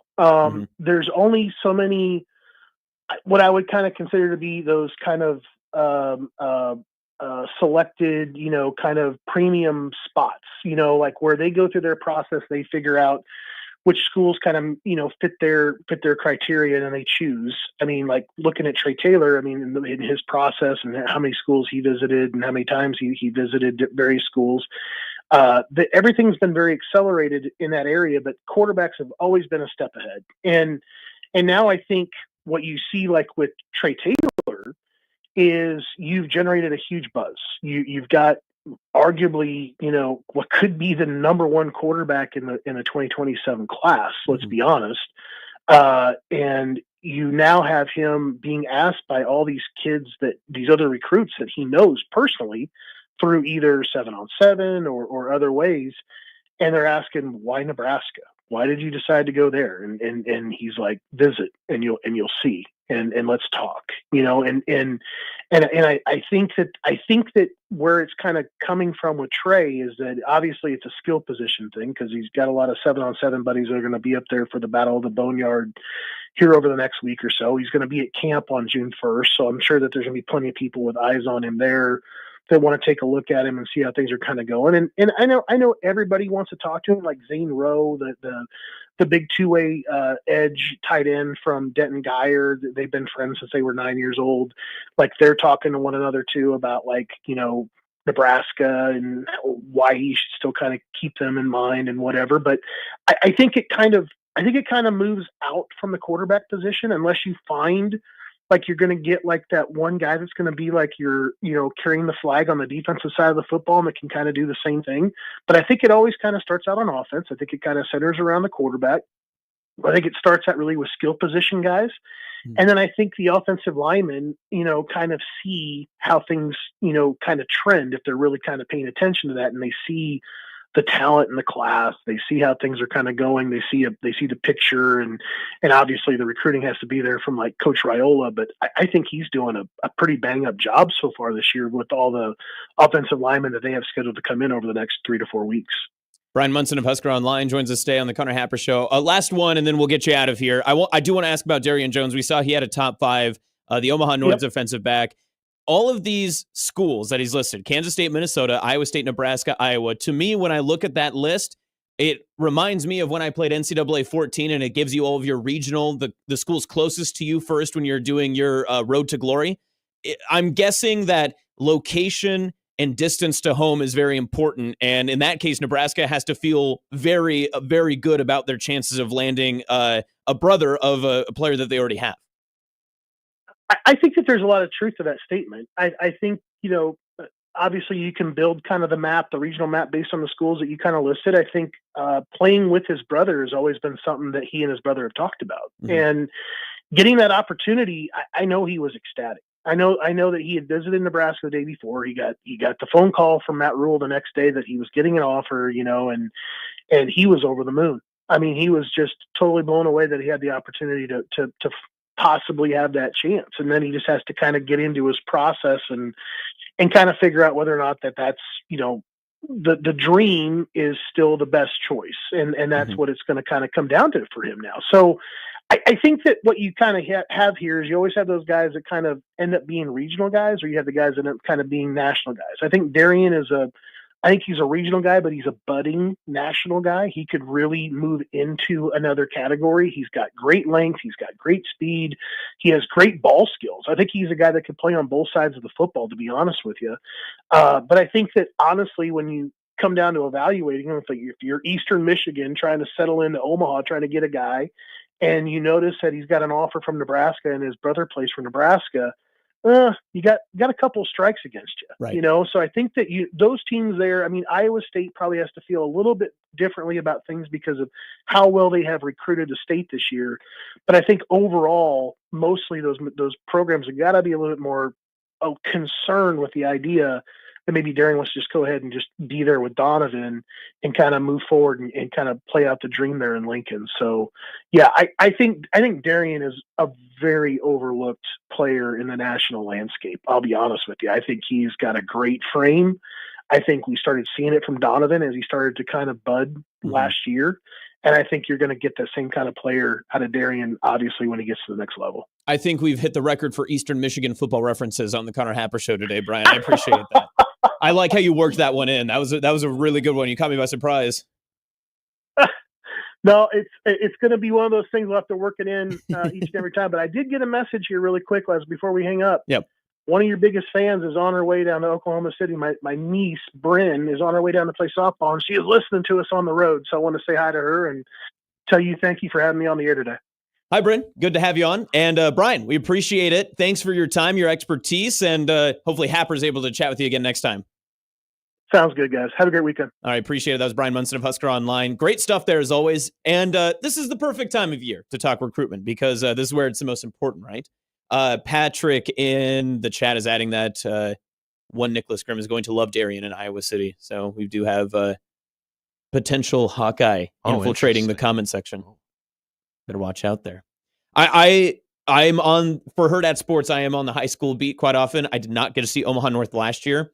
Very excited to go see Darian Jones in person. I am very much looking forward to seeing how that kind of recruitment turns out too. But when it comes down to it, and distance is a big location, for these kids, Iowa City and Nebraska, one's 45 minutes away, the other's pretty easy straight drive down the interstate. If there are other deciding factors between those two, always excited to see kind of how that goes, especially for local kids here. All right, when we return here on the Connor Happer Show, we will get Brian Christopherson of Husker 24/7, and we may talk some Husker baseball. Ping! That's coming up next right here on 1620 The Zone.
Hey, Brian.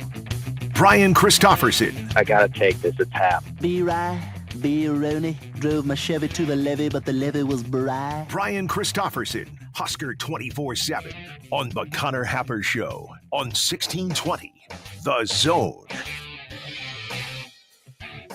1620 The Zone, Connor Happer Show. Austin Jacobsen in for Happer today, as we have Bryan Christopherson of Husker 24/7 joining us on the phone line. BC, how's it going?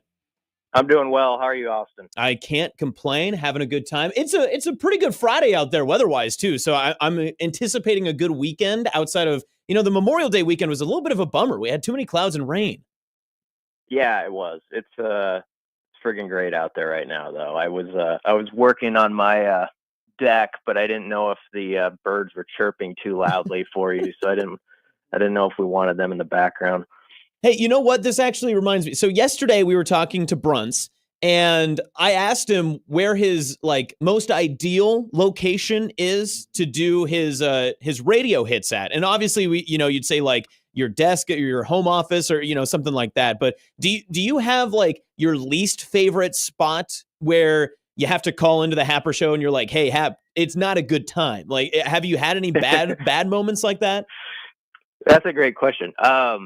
Yeah, on the golf course a couple times, but I try not to do that because I think you want to be respectful toward your usual time when you're on a program. But there has been a time or two when I've been in a golf scramble or something that kind of came up on a Friday, and I was like, I have to do it. I got to go play golf. It's for the good of everything. And so I have talked to Happer on the 11th tee box somewhere with the wind to having too much of a say in things. My favorite place to do an interview is tucked into my Toyota RAV, just staring ahead because I'm easily distracted and my brain, I can get distracted by shiny objects. So I just try to get in a confined space usually. So are you driving the RAV at the same time or you're parked? No. Okay, good. That's a good message from the NDOT right there. I'm sure they appreciated that. Yeah, if I can't multitask. I have done it before driving, not often, but that's I struggle enough to sitting in place. Yeah, fair. No, I completely get it too. Bryan Christopherson, Husker 24/7 joins us. It is baseball day finally. Everyone's been ready for a Friday.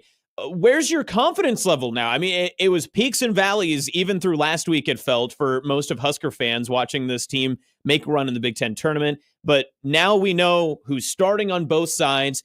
And we were talking a little bit yesterday about how Oklahoma maybe didn't mean this as a slight, but maybe Nebraska can use it as extra motivation, throwing their number 2. Where do you sit right now in just a confidence meter as we enter into today's regional? I think it's probably overused in sports where we'll say a team is playing with house money, because I don't know if that's actually true to the dot, but we're down that path, right? Mm-hmm. You're talking about a team in Nebraska that a couple weeks ago, even last Tuesday for 5 seconds with the fly ball in the air to a right fielder, we're like, this season is over. And then it's not, and you get that second life. And I do think you saw them play with a sort of freedom the rest of the week in Omaha. And you sort of hope they just take that with them, to Chapel Hill, where it's a group that says, this could have been done. We all understand that. We caught a break. Let's ride with it. And, I like actually sort of Nebraska's mindset with their pitchers where, they're going to throw Brockett today. Brockett gave them a good start in Omaha that, let's not forget about just because of what Ty Horn did. But then you've got Horn ready to go on Saturday. And yeah, if the Oklahoma deal where they didn't start their ace today is something you slap up on the bus on the way to the game or whatever, talk about, and that fuels you for that one extra thing, do it. I'd say, but I understand what Oklahoma is doing. You got to play for the long haul in this tournament, and that the kid they're starting today is no slouch either. He pitched well his last time out, so it'll be a tough test, but use whatever motivation you can this time of year. Which, by the way, BC, I should have given you your flowers at the start of this. I don't think enough people gave you credit for tweet of the week after that Michigan State win. That was perfect by you, just to be like, well, what did you say exactly? Thank goodness that Brunston hit the enter button or whatever on the story. Yeah. Brunt's professional, of course, wouldn't do that. But I mean, I was trying to place another Husker sporting event where it was completely dead. Like Mhm. something was done for a moment where you're like, well, that's that. And Yeah. then suddenly the whole thing just flips on its head. Obviously, you can think of examples where seasons were, well, 97 Missouri, where a flea kicker and you get those breaks where Right. you pop back. But I don't know if I can remember one quite like that, where it's like the whole thing's over Mhm. if this guy makes a routine play and then it's not. And credit to Brunson and everybody who didn't shut off their TV while the ball was in the air. The only one I can think of off the top of my head, I would need to think on it longer, would, I guess, and I know what you're saying, like it's an in the moment thing. It would just be probably halftime of Ohio State, Nebraska, and the Rex Burkhead comeback. Like that's the only one I could think of. So many people probably had that pre-written, just because, and the volatility at that time too. You could already imagine like what those headlines looked like and such. I imagine that was probably one of them. No, that's a great one, Austin. I mean, that game, I always say if Levante David doesn't rip the football away, for the turnover, Nebraska loses by 4 touchdowns. That's how, it's just an interesting thing how these little things can be such big things in sports, and the fine line between, I mean, you think about like if the Michigan State kid, who I'm thankful probably doesn't listen to Omaha radio, so he's probably not having to relive all this about dropping that. But if he squeezes that fly ball like you would expect him to do 10,000 out of 10,000 times, there's a lot of negative critiques about this Husker baseball season. Let's be honest. It would have been a deal where people are kind of down on how it went and a lot of questions, and you catch that break, but what do you do with it? And they made a run, and that's what's so, it's really like a great example of, I think, why we watch sports. It's just, you think something is set to happen, and then you usually get a twist about that time, and it's what keeps us coming back to it. I think that there is a world though where he moves back to Omaha or like lives in Lincoln, and he just always drops his name, and then he just has his highlight, and he does get free drinks here. So maybe he should do that. He should do that. Yeah, he could do that really with anybody who is associated with Big Ten baseball. Like he saved that tournament. He last did. Week You are by correct. Dropping that fly ball. I mean, that would have been a snoozer and kind of crappy weather, like you were saying. It would have played out between like 1,000 fans in the stands, and because he dropped that fly ball, the tournament for the second year in a row had life to it. Yeah, it's not a bad idea if you want to move back to the old Cornhusker State there, Michigan State right fielder. Bryan Christopherson of Husker 24/7 joins us on the Connor Happer Show. I know we were talking a little bit, and you mentioned Levante David there. I was curious, did you get to catch any of that interview that he had done earlier this week? I thought that was very interesting because of the way that he commented, obviously on his alma mater, and the way that he talked about where kind of the environment is, how he feels about kind of loosely about the program and such. But what I found interesting is he's someone who said it without ties directly to Rule and is still a few generations behind in terms of the coaching changes and such. I thought it sounded just a little bit more unique and maybe a little bit different than others we'd heard from kind of in that same capacity. Did you have that same takeaway? Yeah. And that's a big deal for Rule to have those guys who are in the league now or who have had a great run coming back to the program and wanting to be a part of it. Like we saw this with Cam Jurgens too, after he wins a Super Bowl, he pops back in and works out. But the interesting thing is Levante is so far removed as a guy from the Pelini era. Obviously now he has sort of that connection with Coach Eckler back in the fold. So maybe that'll bring him back some more. But Levante's always been a straight shooter, and no one puts words in his mouth, I don't think. And so the fact that he comes back and says, look, these facilities are better than you're going to get most places in the NFL. I can tell you from experience. And that kind of plays out. It gets broadcast to recruits who are going to visit in June. And all that's useful. You add all that stuff up, and you hope it contributes toward feeding your guys fuel that are already in the program and saying, you've got a great setup here. Let's go with it.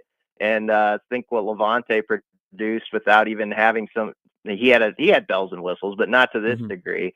And then you can do that same thing, obviously, with recruits. And I'm sure they'll broadcast a couple of those things that Levante said in some of those meetings with recruits in June. And, speaking on the broadcast, we obviously got the kickoff times, TV designations and such yesterday. I was more curious your thoughts on what we heard from Troy Dannon earlier this week with his spot on the Huskers Radio Network and Sports Nightly. He talked about over 60,000 tickets were sold for Husker fans at Arrowhead Stadium for that opener. Do you think that level of just you get the standalone game, it's almost like the Bill Moose, right, commentary where you get to be the eyes and ears of college football for a standalone performance there, kind of a bigger venue. You get to do one of the Power 4 conference clashes, that sort of thing against Cincinnati. Do you think that this could be potentially a new norm if it goes well for Nebraska this season, that Troy Dannon looks to in the future to say, hey, if we can get more games at Arrowhead, or if maybe you look elsewhere regionally and see what more unique circumstances you could do to put the Huskers in different locations other than at home? I think as long as you can keep 7 home games, you always got to keep the 7 home games because it's worth so much money. And that's something I don't think Nebraska would ever forfeit. But yeah, this is the perfect setup for them because, this game was, it's technically a Cincinnati home game. It was supposed to be in Indianapolis at one point. You're going to have a clear fan edge. And yeah, it's a chance where you can broadcast sort of the passion for Husker football to everybody. And, that crowd, I'm guessing, is going to be like 90% Nebraska. And so you got to take advantage of it, though. We've seen these moments like we talked about this with when the team went out to Dublin. There was a lot of cool stuff like in the days beforehand about how many Nebraska fans made that trip, and then they go and have a clunker against Northwestern and it just puts a gray cloud over the whole season. So we can talk about what's the most important game on the schedule and have that conversation during our summer radio. It's the next game, and it's not coach speak. It's that first game, and Husker fans can nod their heads to that because they've been through too many seasons where you want to get pumped, you want to have that build up, you want to go to the Michigan game with a 3-0 team. But first things first, you've got to go take advantage against the Big 12 team that Cincinnati did a lot of work in the portal. They've added some weapons at wide receiver. They've kind of, I think, improved their O-line, and they've got a returning quarterback in Sorsby who always makes things a little dangerous. So I'm kind of getting away from your question. It's a great setup for Nebraska. It's awesome that the environment's like that. I'm just saying, go take advantage of it. Don't waste it. Yeah, you're one game at a time. We hear you. I was having a conversation with a coworker earlier this morning, just asking if, where else are they going to go if they want to keep doing this? And they just said, well, why not have a season opener or one of those first road games in the neutral side of Arrowhead every year if you can make it work? If Arrowhead's open to it, obviously you would want to do it. But realistically, it would have to be the season opener, the way the Chiefs schedule would work and all that sort of stuff as well, I'd assume. Yeah, definitely. And you're right. I mean, Arrowhead is like the natural spot for it. And, Nebraska does have somewhat of a history there. They lost a Big 12 championship to OU in a frigid day, but they also played Oklahoma State there once and won back in Frank Solch's first year. So I do think it is something you could explore if it works out and you don't act a home game in the process. It's always going to need to be like somebody else's home game, I think. And if you can do that, and, Nebraska gets a little of the gate from this too. So you get some money, you get the home field edge, you get a cool setup on TV for your program that's going to show the enthusiasm for it. It's definitely a win-win-win all the way around on this one. Yeah, and you never know if you really get into the weeds of it too. You never know what college football playoff committee, in which Troy Dannon is a part of now, would say, a neutral site victory over a Power 4 opponent, that looks maybe better than a home matchup against a Power 4 opponent if, you get kind of in those details of it as well.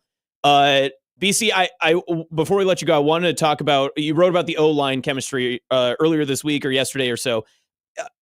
If the plan works out the way that it is this year, where you add in some key pieces, some high-level talent from other schools, other programs, but yet you can continue to kind of build your guys up, and you fill in the pieces where you need. If it works this year, do you think that this is just kind of the model that Nebraska could follow moving forward under Rule? You hope so, and you hope it's the big advantage that Nebraska football can have now going forward. I mentioned an article that CBS Sports wrote, and a lot of O-lines across the country are really struggling with their chemistry in this portal era and getting guys on the same page. And Nebraska, has a lot of guys who have been around each other for a long time. They all like Donovan Ryla. There's a family feel to it. And you just hope that transitions to good football because the bond is good in that room. Vincent Shavers, even a linebacker, mentioned how strong it shows to the other guys on the team when he watches the O-line work together. So that's something that needs to be an edge for Nebraska, and we'll see if they can make it so. All right, BC, appreciate your time as always. Enjoy your weekend, and what's your watch look like for Husker baseball this weekend? Where are you going to be at? I'm going to be around my house. So, Okay. I mean, I'm a guy who doesn't I don't have enough friends to call me away, to do something really cool. But watching baseball and eating bad foods is good enough for me. So that does it. I don't know. I don't know why I had this picture in my head of you, BC, but I thought maybe you'd be like the garage open like neighbor, and you'd have it on in the garage, the big TV. You pull the cars out and park on the side of the streets, and you're just like, oh, I have the game on. If anyone wants to stop in. I should work to become that guy because that's a good guy. That's a guy everybody does like in the neighborhood, and it's appreciated if you have one at least within 2 blocks of you. So that's something that I can shoot for. I don't have to settle at my age to be like, this is who I am. I could grow into that. So I'll work on it. I love it. All right, BC, appreciate it. Have a good weekend. Yep. Thanks, Austin. That's Bryan Christopherson, Husker 24/7, joining us today. Always good stuff from him. The thought process, I was working with like my coworker, and we talked a little bit today about on the Arrowhead thing. Realistically, where else do you go if you want to keep doing like neutral site games? Maybe every other year, not a regular year thing. But the one other place that my friend had said was, well, you could always go to Denver. It's basically Kansas City. No, that is not. No, it's nowhere close because the college football lines blur too much the further west you go that direction. I don't think that there's another place. Now, the only other suggestion that I had was if they get really unique with it, and of course this alters because of the sports season in which they would be a part of in late August, would be if you could play at a baseball field. And you could do a game in like St. Louis. You could do something along those lines. You don't want to go up to like Minnesota because then you'd be obviously you'd probably have to play a conference game up there. But that would be my next thought, that like, okay, you're going to do a neutral site game every other year. You lose one of your home games, but you would play X, team here at a neutral site instead. And I know realistically, here's the thing. I'm just making this conjecture to make a conjecture. But realistically, the one place that it benefits Nebraska the most and works the best will always be Arrowhead. And that's kind of an open and shut book. There's really no other way to look at it. For the sake of giving something to the discussion, I guess, the new Soldier Field, when it... Yeah. We Nebraskans love a Chicago trip, don't we, folks? And I guess that would be something. Right. And if new you could stadium, shiny new bauble here. And if you could convince the Big Ten to say, we don't want it to be a conference game, Nebraska just wants to play at the new Soldier Field, and it's against Virginia. Eastern Michigan. Eastern Michigan, yes, even better. Brian can set that up. Munson, that is. But yeah, I don't know. Realistically, any neutral site games that they do moving forward should probably always just be at Arrowhead, if it's possible. Let's get out of Dublin for sure. Oh, yeah. We'll move on to Odd News with Odd Son coming up next right here on the Connor Happer Show on 1620 The Zone. He gives you the latest sports news, analysis, and commentary in a clean, concise, and disease-free way. See there? What a relief. Thank God. Wonderful. It's the Connor Happer Show on 1620 The Zone.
When it comes to concrete repair, Everlevel has some serious game. Coach Greg McDermott here to coach you on why you should choose Everlevel Concrete Repair.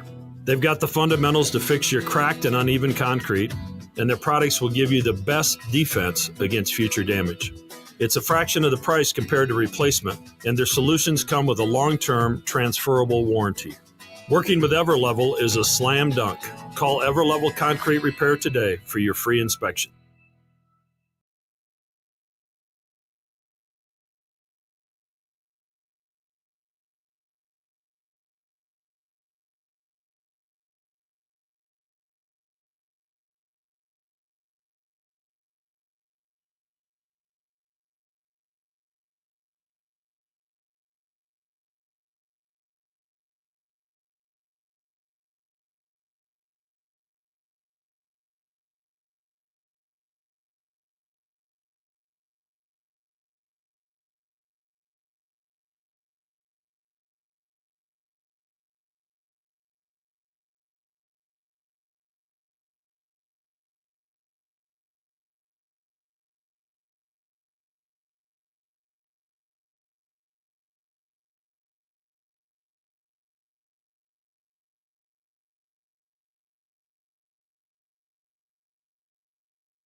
And now we've reached the point in the show where Josh Odson reads the peculiar, the bizarre, the comical, the odd news with Odd Son.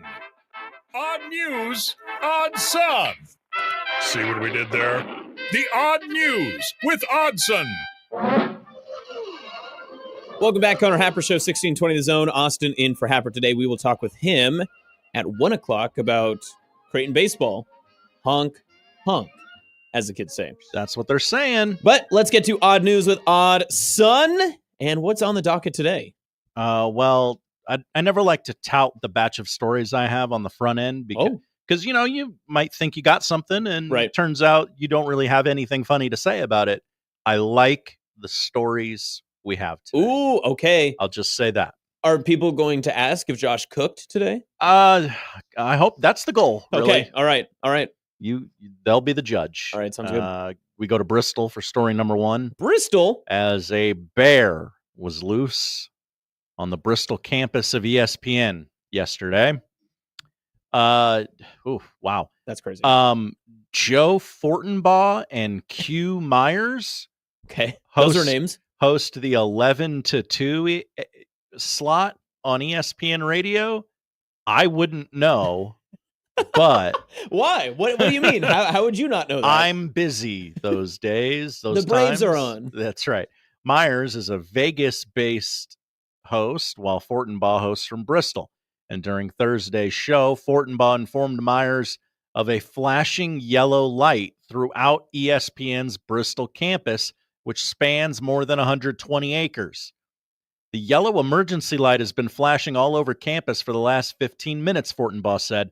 There's no sound that comes with it, so when you don't accompany any sound with an emergency light, no one knows what the hell is going on. The yellow light may not have told anyone what was going on, but it did enough to make them inquire to their bosses, hey, what's going on? Naturally. We finally got to the bottom of it. There's a bear on the campus here of ESPN, Fortenbaugh said. It's the bear alert. So everyone on campus stay inside. There's a black bear on the campus at the current moment. The bear was near building 13. ESPN radio was far away, broadcasting safely from building 2. Did you know that? How many buildings are on this campus? For context, there are 18 buildings on campus. This feels like the Jurassic Park scene where they're trying to reboot the other server. island. The other island. this is the ESPN island on Jurassic Park, I will watch that movie. They can make it. They all are owned by Disney. They can do it. One producer noted the real risk with was with the cafeteria, where you do not need a badge, identification, or credential to enter the building. So any person and or bear can enter the cafeteria by simply standing in front of the automatic doors. Or bear. Or bear. That's perfect. Good note. Good note. Always good to have automatic doors that open to anyone and anything, including bears. This does remind me of when we were at the University of Nebraska, Kearney. We would get the emergency signal text messages for mountain lions near campus. Oh. If it was within like a 2 mile or something like that and it was spotted, they would let you know. And then they wouldn't allow people to like walk to class. You were supposed to stay like in your buildings when the mountain lion was spotted. It was quite fun. Quite fun. Story number 2. We go to Florida, where a Florida man is being charged with stuffing a $650 ferret into the front of his shorts and smuggling the purloined weasel out of a Petland store. Good use of a thesaurus there for purloined weasel. Yeah. Good band name? Hey, is that, are you excited to get on this airplane, or is that a weasel in your pocket? Well, you'd be surprised. The ferret heist occurred Tuesday afternoon in Jacksonville. That makes sense. Oh, yes, it all adds up. Bortles security cameras captured the Blake? captured the male suspect as he, quote, browsed the ferret section of the store and, quote, fondles the ferret for quite some time. Oh. Boy, there's a new euphemism for you to share with your friends. Are there fondling the ferret? There were no other verbs or action words to use in that scenario? Well, they're in media, so they like the alliteration of fondles the ferret. The man then is seen on video shoving the ferret into his shorts and departing Petland. As he left the business, the man seen in an adjacent surveillance image, so they pieced multiple security cam footages together. Really Sherlock Holmes this. Held the crotch area of his shorts to support the ferret as he walks past all points of sale without paying. Pants on the ground, pants on the ground. Recognizing that the suspect was fleeing with the ferret, a manager gave chase, but was unable to get the license of the man's vehicle, which is described in the report as a, quote, white work van with multiple ladders on the top. You know what? They should have arrested him before he entered a store, because when you own a white work van, the ladders on top are not necessary, but a white work van, if it's unmarked, nefarious activity. That's right. The ferret thief, investigators reported, has a, quote, unique long mustache and was wearing a blue Under Armour shirt and shorts with a Navy logo. We got to besmirch our nation's military services. While an automated facial recognition system failed to identify the suspect, the clear surveillance images will likely result in apprehension of the ferret bandit. So does this mean bet Army in November? I guess, yeah. They're not accused of stealing ferrets or purloining weasels. Jeez, that's such a Navy thing. How dare they? You never see Air Force have this issue. Right. You Navy weirdos. Us in the Coast Guard, we would never. Well, this sounds more like a National Guard type of story than anything. It really so it's does. Unfortunate the Navy got dragged into this. Right. And finally, listen up, perverts. They haven't been listening yet? No. This is your chance to get your hands on Sydney Sweeney's bathwater. Oh, baby. Yeah, that's right. Sydney Sweeney doubling down on a popular soap partnership, but this time using her own bathwater to promote it. The actress has again collaborated with Dr. Squatch. It's just a funny name, okay? Dr. Squatch. Dr. Squatch to create a new soap. I have Dr. Squatch soap in my house. I enjoy the product. Yes. Not this one. The Sydney Sweeney version? Not this one. Why not? Because it's very rare. I'll get to that later. But it was your birthday. It was. It would have been a good gift, but my wife didn't want to for some reason. You got a sandwich and stuff. Yeah, I did. It was better. The company and actress say is infused with a touch of her bath water. Last year, Sweeney appeared in a body wash advertisement for Dr. Squatch. The video went viral with more than 1.7 million likes on Instagram. In announcing the most recent collab, Sweeney referenced that commercial in a post that says, and I quote, "When your fans start asking for your bath water, you can either ignore it or turn it into a bar of Dr. Squatch soap. It's weird in the best way, and I love that we created something that's not just unforgettable, it actually smells incredible and delivers like every other Dr. Squatch product I love. And remind me, this woman, Sydney Sweeney, she is single?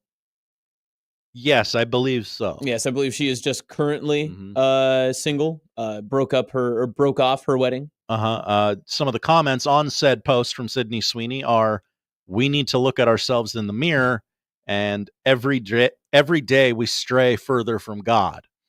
Now, I did see on this story, Charmin, which we're familiar with the Pooping Bears commercial. They quote tweeted it and said, "We have an idea."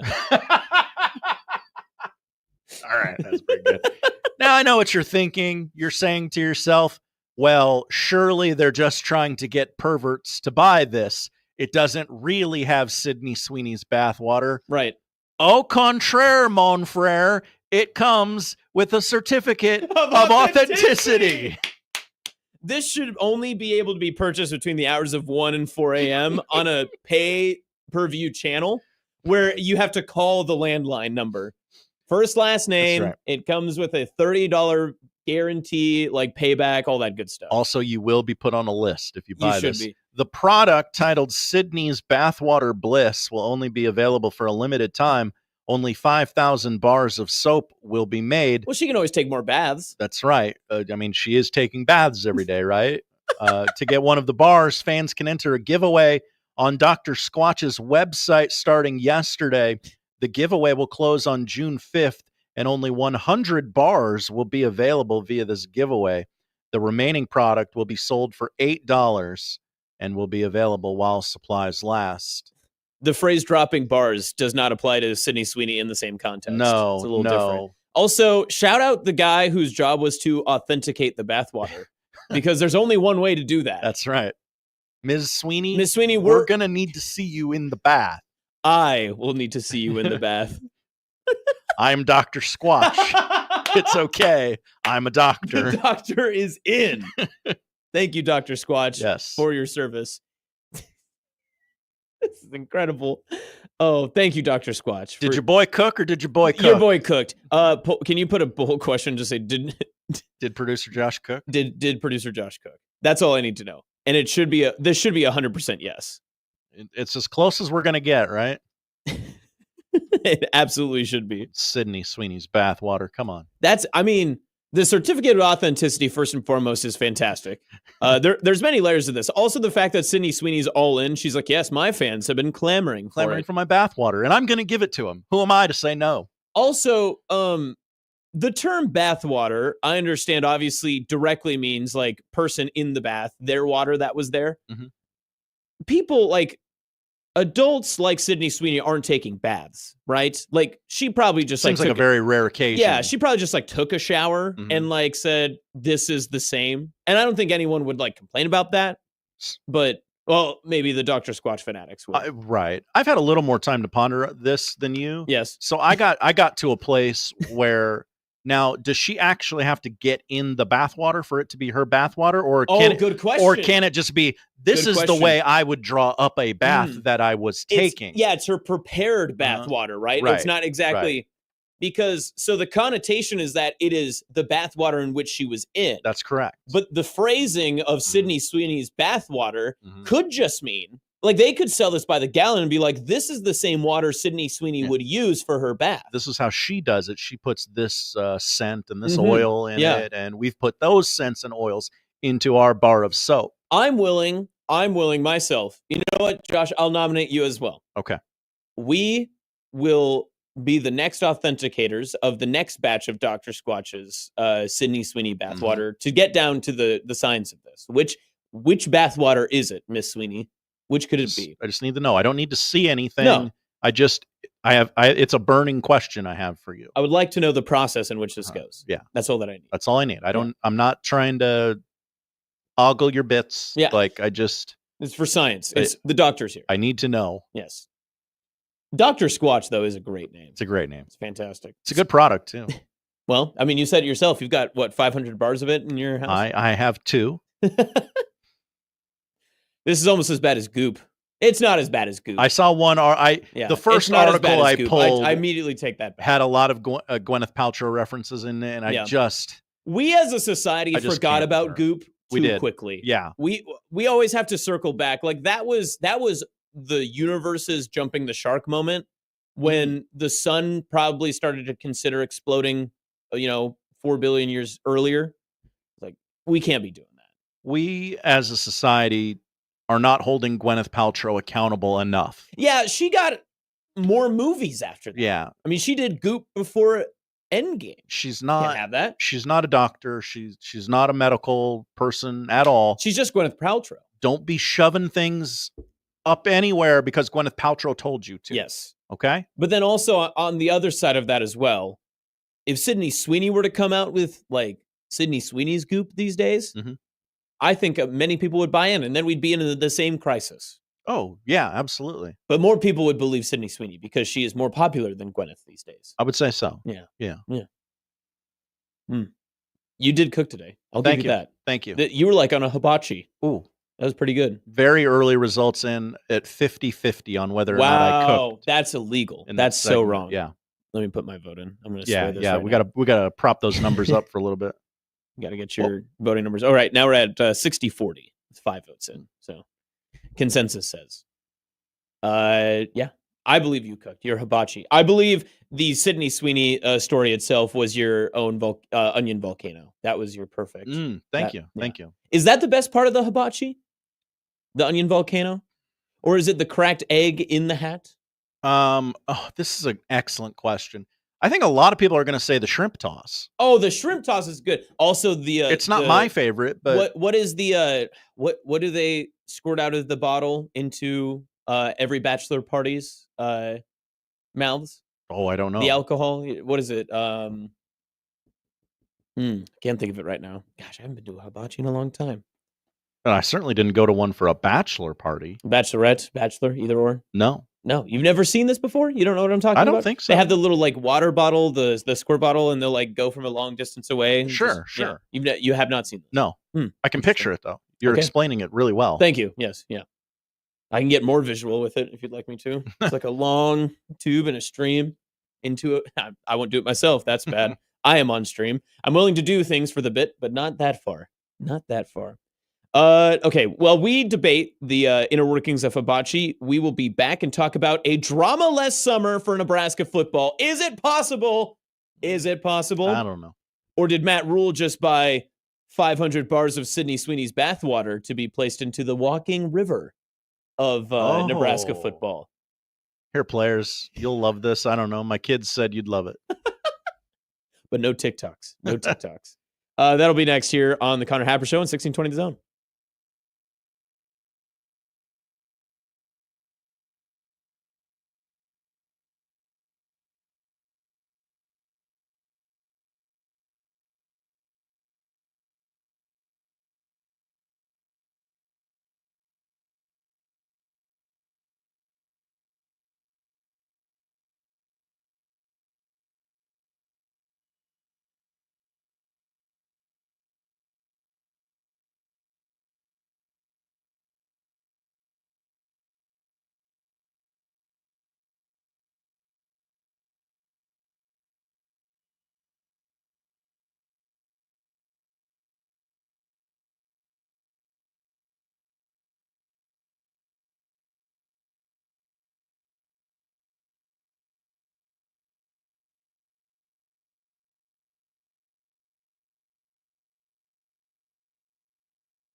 He has the latest sports news, expert analysis, award-winning commentary, and a pocket full of cabbage.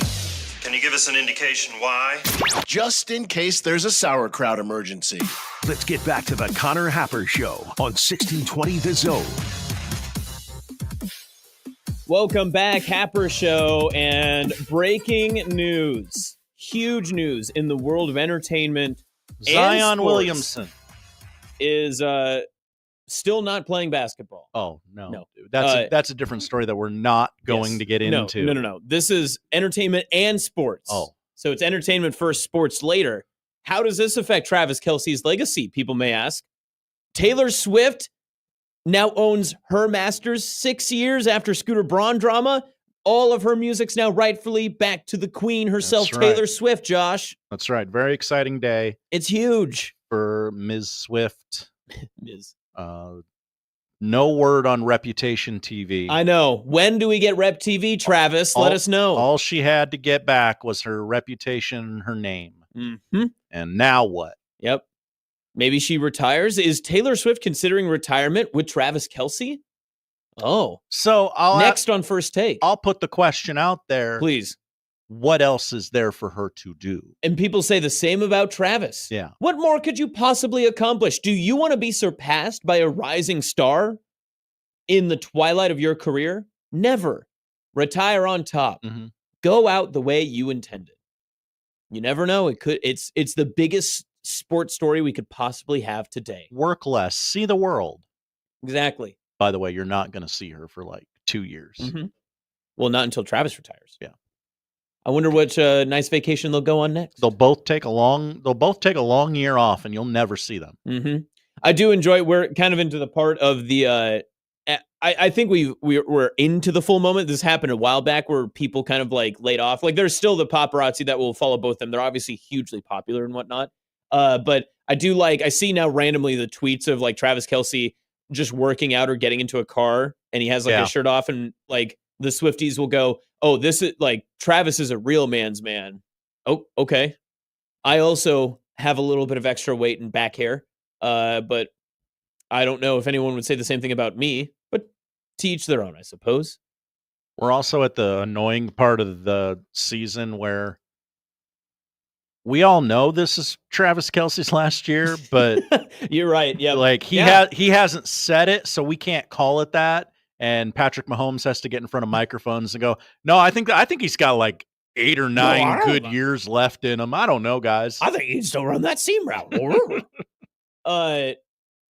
Will Travis Kelce go the Brett Favre route where he's constantly like, "Oh, I don't know, I'm always thinking about retirement. I could always be doing something else." I think he's got so many irons in the fire that no, I can give up. I can give up playing and it'll be fine. Which also, let me be clear, in case Travis Kelce, proud fan of 1620 The Zone, is we did call him out yesterday. That's facts. I just want to be clear, Travis, while you're listening with Tay, probably whichever private jet you are adding into the atmosphere currently, that I don't think you are Brett Favre. Let me be clear on that. You are not a bad human. Good take. You are not a bad human. You would not steal money from welfare recipients, allegedly, but definitely did. I watched the Netflix documentary. Brett Favre didn't have much to say on that. I haven't watched that yet. Worth it?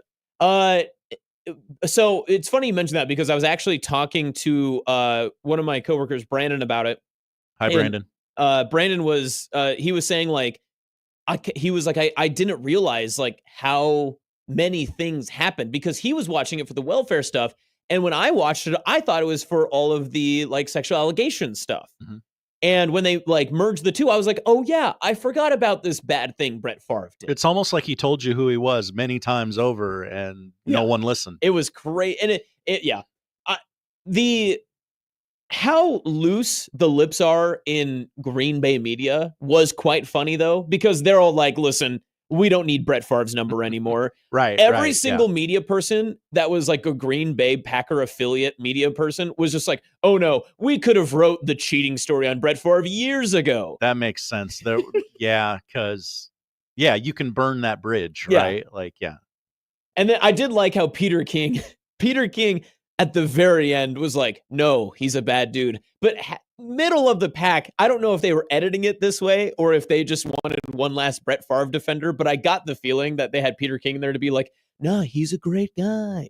He was always my friend. I liked when he texted me. And Peter was like, nah, I'm not going to play that character. Yep. Not playing that character, guys. Literally at the very end of the documentary, that's when they allow Peter King to just be like, you know what? He had his issues. You're right, Peter. He did. And he was caught red-handed on them. It would have been, it would have been more interesting too. They get in.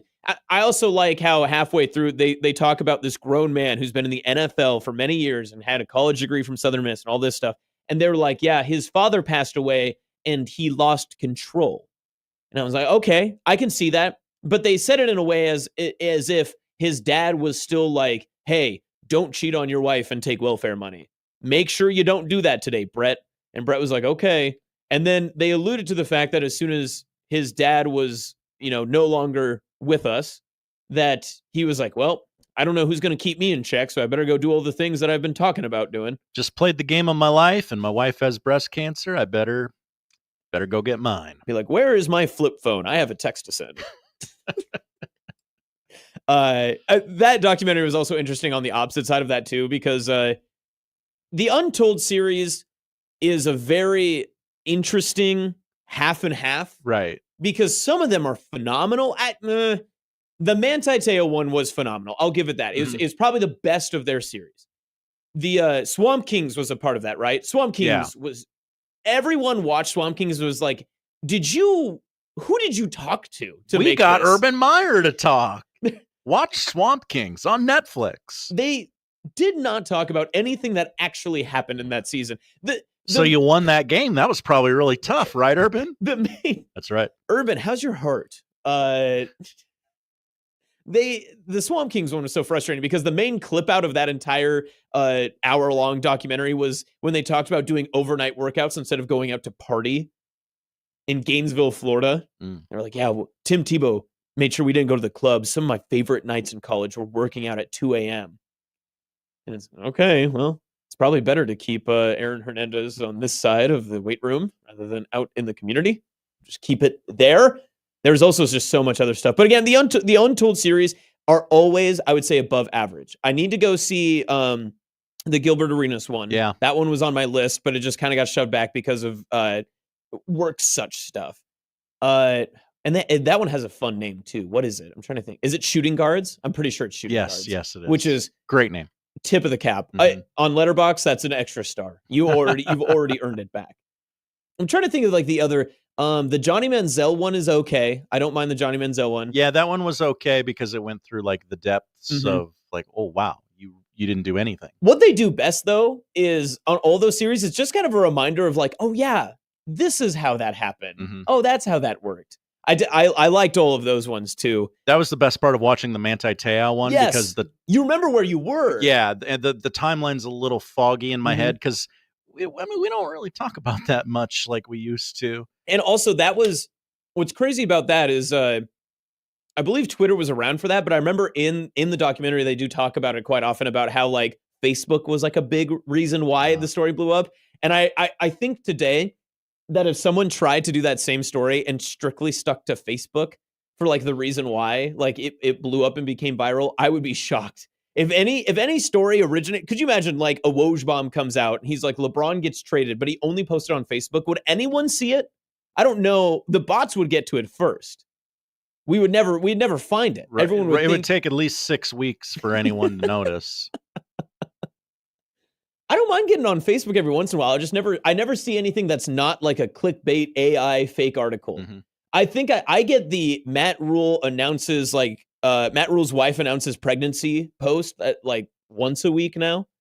And you can no longer tag it as misinformation. Yes. Because I used to do that. It'd be like, hey, did you know that there's a sequel to Lethal Weapon coming out in 3 weeks on Netflix?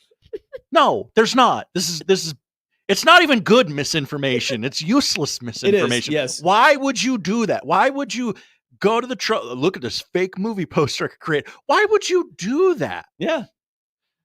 I got 3,700 likes on Facebook. It was totally worth it. Well, what's crazy about like those Husker football posts is they'll write the most ridiculous headlines. They're like 2027 quarterback joins ISIS. And you're like, whoa, I don't know about that. And then it'll have like, you'll look and it's just like 1.2 thousand likes. And they're like, how does this affect Matt Rule's legacy? What, are people buying this or are those old bot likes? Facebook is a confusing place. And it's very concerning. Very, very concerning. Somebody should look into that. Well, that person has officially left.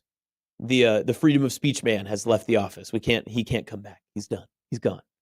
I did preview that. I said we were going to get into the Nebraska football surviving an offseason without drama. Well, let's put a pause on that. We'll get to that later on in the show. Wow, after Happer. Well, we talked Untold. We talked Untold. We'll ask Steve Sipple about that here in just a little bit. I want to hit this. I've had it on our rundown for a couple of days now. That Lane Kiffin could be potentially correct in how he wants to do things. And if you missed this a couple of days ago, he had pitched the idea of a 16-team college football playoff format with no automatic qualifiers. So no automatic qualifiers. I know it sounds really scary because you can't guarantee who gets in, but I think the no automatic qualifiers actually does better for college football all around. Because at some point, whether it works or not, the Big 12, ACC, and even the Group of Five conferences are going to come out and say, like, hey, we have to have a say. The Big 10 and SEC cannot just be in charge all the time. Now, the best way to prove that you need a spot at the table is to be able to actually have enough teams to compete and they get left out because of automatic qualifiers and such. Because if the ACC has like 5 teams that are capable of being in the college football playoff and they only get 2 because the Big 10 and ACC have taken up 8 of the 16 spots, that's part of the issue. Speaking of which, I hate, I think it's the 4-4-2-2-1 model that they've pitched. That's like everyone's favorite. I hate that model. What I do like is the no automatic qualifiers 16 format. So these are the final college football playoff rankings, which if you recall, were a really big deal that last week because it determined not only seedings, but also determined a couple of very close scenarios and ACC and SEC teams that were left in or out of the college football playoff. So this is where your 1 through 16 would have been. Your 1, 2, 3, and 4 seeds would have been Oregon, Georgia, Texas, and Penn State. So they still would have had their bye. Oregon was already a bye. I believe Georgia was the bye. Penn State would have had a bye. And Texas would have also had a bye. So the only difference being that the SEC would have had 2 byes instead of 1. And then you'd move to 5 where Notre Dame was placed, which again, a lot of people had talked about that Notre Dame couldn't even move up in the rankings due to the fact that they couldn't be placed in a spot where they could be an automatic qualifier for a bye because they weren't a part of a conference. Ohio State was 6, Tennessee 7, Indiana 8, Boise State was 9, SMU 10, Alabama 11, followed by Arizona State, Miami, Ole Miss, South Carolina, and the final spot going to Clemson, with the last 3 not in being BYU, Iowa State, and Missouri. The 16-team playoff ended up being in this non-automatic qualifier field that Lane Kiffin pitched, pretty much kind of what we saw in the 12-team format. Clemson was in, Arizona State was in, Alabama was in this scenario, SMU, and then, of course, the rest of the playoff field that we saw. Who was left out in this formula, obviously because of the 12 teams, were Miami, Ole Miss, and South Carolina. Then the argument could be made, okay, well, what happened to BYU? They were 17. Should they have taken a spot? That's an interesting question when it comes to this non-automatic qualifier, because one of the reasons Clemson even got in was because, again, they were 16, but they won the ACC, so they were automatically placed into the college football playoff. Would the committee have proposed that and moved them up or kept them in because they were ACC champions? Realistically, I've said this from the beginning. Realistically, how many times are you going to get a team that is 8-4 or 9-3 in today's college football landscape that will win their conference but not be eligible to be in those final whatever ranking of teams to be in? Clemson in last year's scenario would not have gotten in any other way than winning the ACC. I understand that. But Clemson also ended the regular season 10-3, and they were 16th. So did they deserve to be in the top 12 in that sense? The committee didn't think so because they were still 4 spots away from being even included as just a wild card to get in. Same argument with Ole Miss, South Carolina, and Miami, which Miami being maybe the more controversial along with Alabama, Bama ending 9-3 and Miami at 10-2. I think that it's actually worthwhile to engage in the non-automatic qualifier conversation, but you also can't fool yourself that the amount of logic that makes sense for everyone in college football to list the top 16 teams and let the College Football Playoff Committee determine by all of the different criteria that they have which 16 teams should go in is basically, to their standards, non-ethical, because the Big Ten and SEC deserve automatic spots in. And if you're Matt Rule, you would agree it's 4 in a 40-team playoff. Well, of course, it's the right number. It is the right number. Speaking of that right number, we will get to the bottom of Steve Sipple's brain, see how far we can follow that in on the new aesthetic in the end zones. We'll see what he has to think of maybe no automatic qualifiers. And we'll talk with him more on some Husker football, baseball, and such. So Steve Sipple coming your way next right here on the Connor Happer Show in 1620 The Zone.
Steve Sipple, The conversation gets even more uncomfortable, okay? Omaha!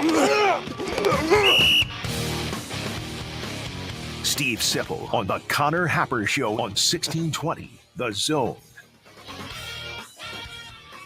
Welcome back, Happer Show, 1620 The Zone. Austin in for Happer today as we've got Steve Sipple of Husker Online on 3 joining us.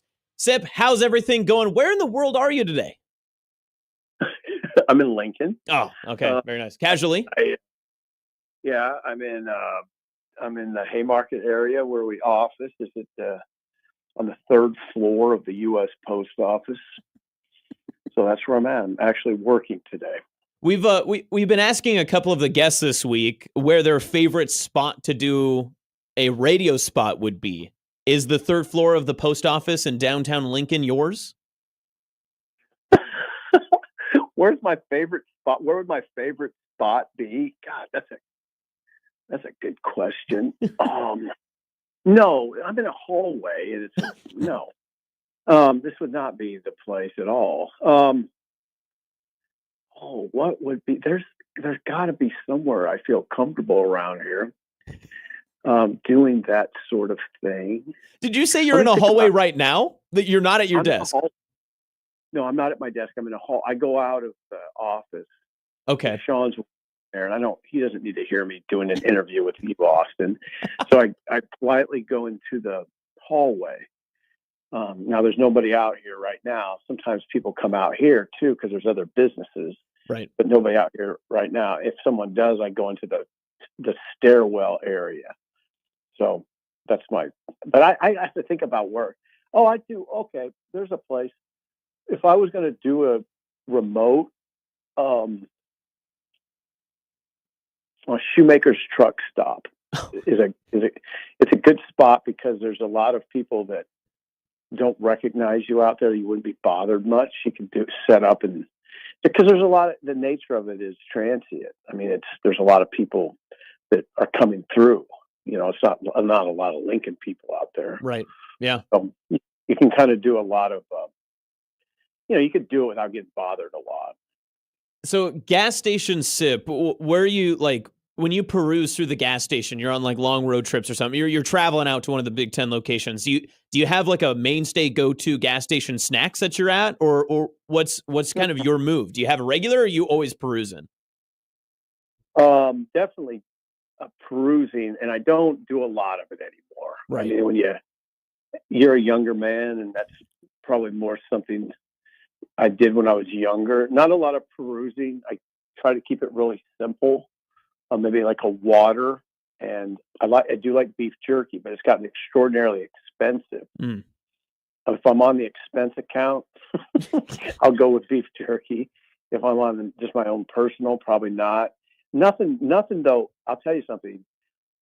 Again, after traveling for years and years, you sort of lose your appetite for all that stuff. Nothing I really look forward to in a Casey's. Not really at all. Interesting. Josh, you have thoughts? Thoughts on the Casey's? I have not hit that point in my life yet, but I know it's coming. Yeah, it'll come. It will. Where it just doesn't. You're kind of over it. Right. I don't want a lot of the chocolate stuff anymore. Planters has a pretty good. They call it a trail mix. It's kind of ridiculous because it's just like a bag of peanuts and M&Ms, chocolate stuff, and then they mix in some peanut butter stuff that's good. It strikes me as really high, like sugar, but they try to sell it as trail mix, which is sort of it's questionable whether they should even do it. But I'll get that sometimes. But man, I just think you got to be careful. I think you got to be careful in those places what you eat. That's what it comes down to me. Is too many instances of stomach issues. Yeah, and especially that's the trick with gas station food is you have to get back into your car, usually with other people. So you'd think they would offer you food that wouldn't upset you or the people around you, but instead they kind of do the opposite. Yeah, I'm kind of just over the whole thing. Water.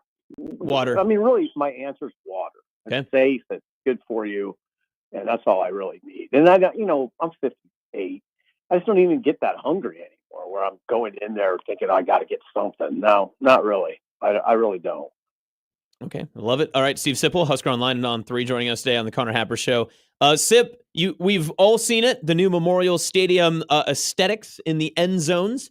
Did you have a preference between kind of the, what would you describe it, like the new not italics, like Times New Roman font that's on the field, or would you have preferred script Huskers? Did you have a preference on either side? You scared me for a second. I thought you were talking about like the stadium redesign. No. I'm like, holy God, we've all seen it. I haven't seen it. This is interesting. Wow. No, I have not. I guess I have seen the end zones. I like the block, whatever. Now, listen again, a little out of the loop, I guess. We've all seen it. I don't know that I've seen it. I've seen some pictures, but that was a few weeks ago of what it was supposed to look like.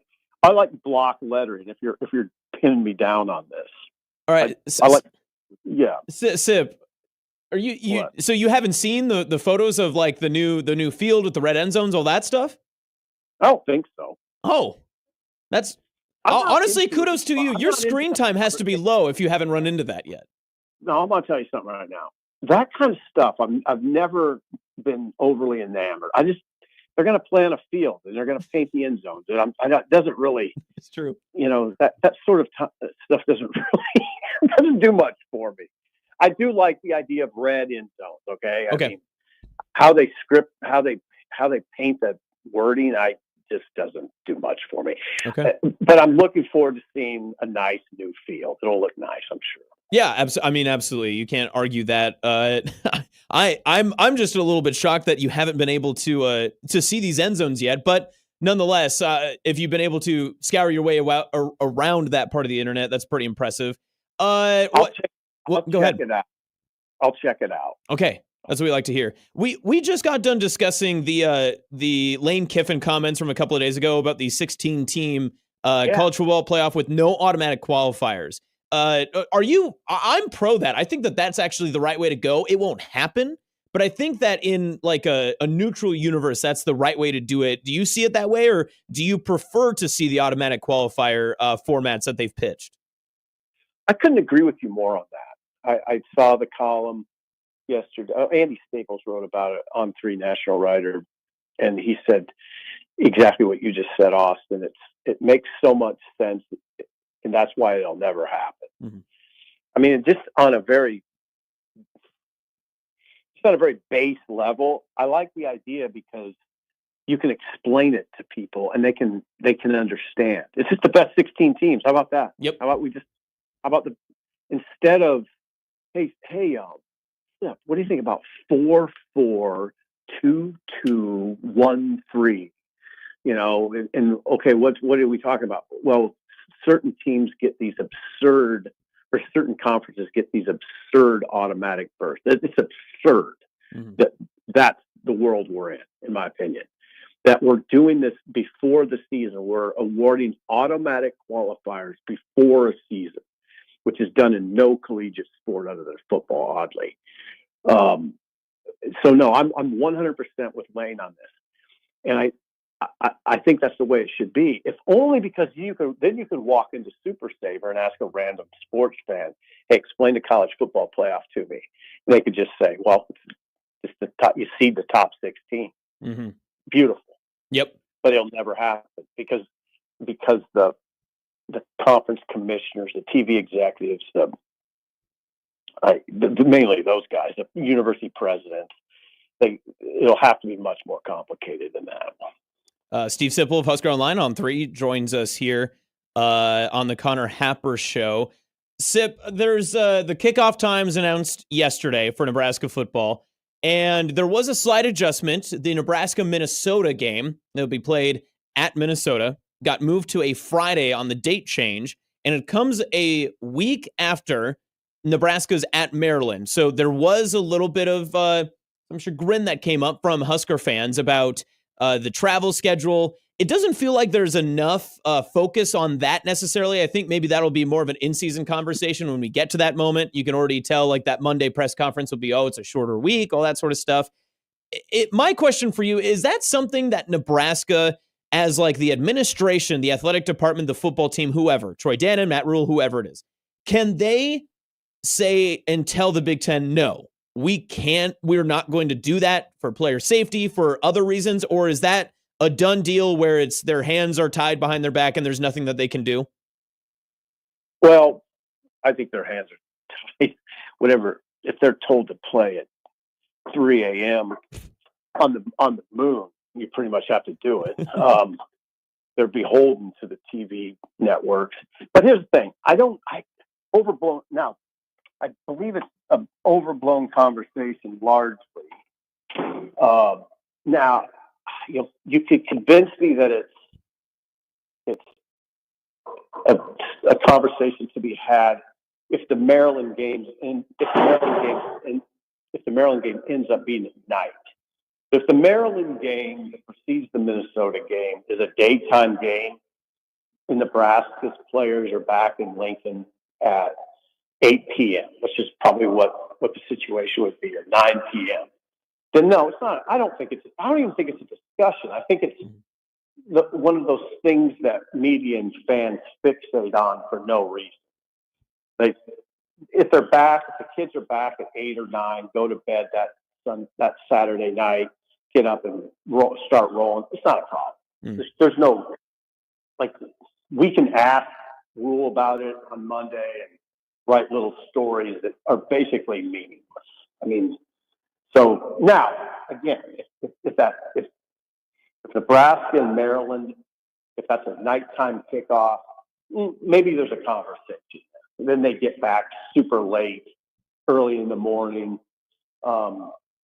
shortens the week even more. But until I see that game become a night game, it's not even a discussion in my mind. Sip, we were kind of talking about this a little bit earlier, but I'm curious your thoughts on Troy Dannon had said earlier this week about the success of Nebraska fans filling up a neutral site, quote unquote, with Arrowhead Stadium, selling over 60,000 tickets. Do you see this as maybe a potential benefit for the Huskers, especially the football team, to use a neutral site game without the loss of a home game, obviously, that they could utilize this to maybe not build the brand or just to be able to get out to a different location like Arrowhead? Do you think that's something we could see more regularly?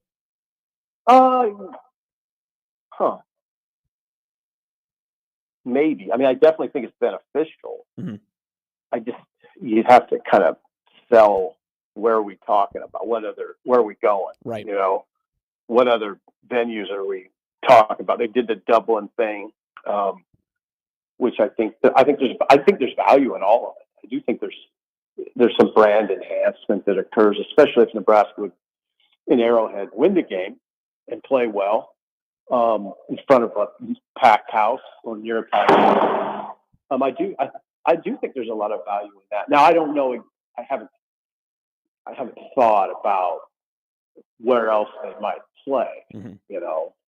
I was talking like going into NFL stadiums or neutral site type situations. Like if you went to Jerry's World and play one of the games. Yeah, I do think there's value. Would they do it? I don't know.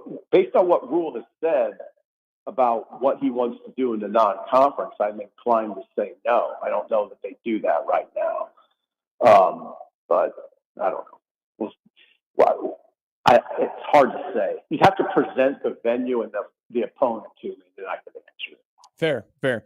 Steve Sipple of Husker Online joins us here on the Connor Happer Show.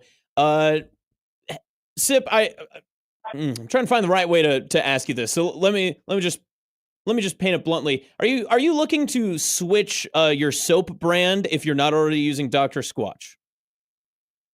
I'm sorry? Are you familiar with the Dr. Squatch soap brand? I'm not. This is the first I've ever heard of it. I feel like this end zone thing and this soap thing has really got me. No, Sip, if you so choose, you can go look up the Sydney Sweeney brand of the Dr. Squatch soap, but I'll leave that up to you. I don't want to put you on the spot and have you answer a question if you're not familiar with the brand. No, I've never heard of it. I use Mando. Okay. And it's it'd be hard to convince me to switch at this point. Well, what if I pitch you? Are you familiar with the actress and viral star Sydney Sweeney? I'm not. No, I've never heard of it. What if I pitch you? You could have some Dr. Squatch soap that is included with Sydney Sweeney's bathwater. Would that interest you in switching? Not necessarily. No, I don't know. I don't know what has she been in? Like what film? She was in the great film Madam Web. She was also in a rom-com with Glenn Powell of Top Gun Maverick fame in Anyone But You, and I believe she's been in a couple of horror films as well. So I don't know if you're familiar with those movies. Sometimes I feel like I've just been dropped from outer space. I don't even know what's going on. So that's what's happening right now. No, I am not familiar with any of those movies. Okay, all right.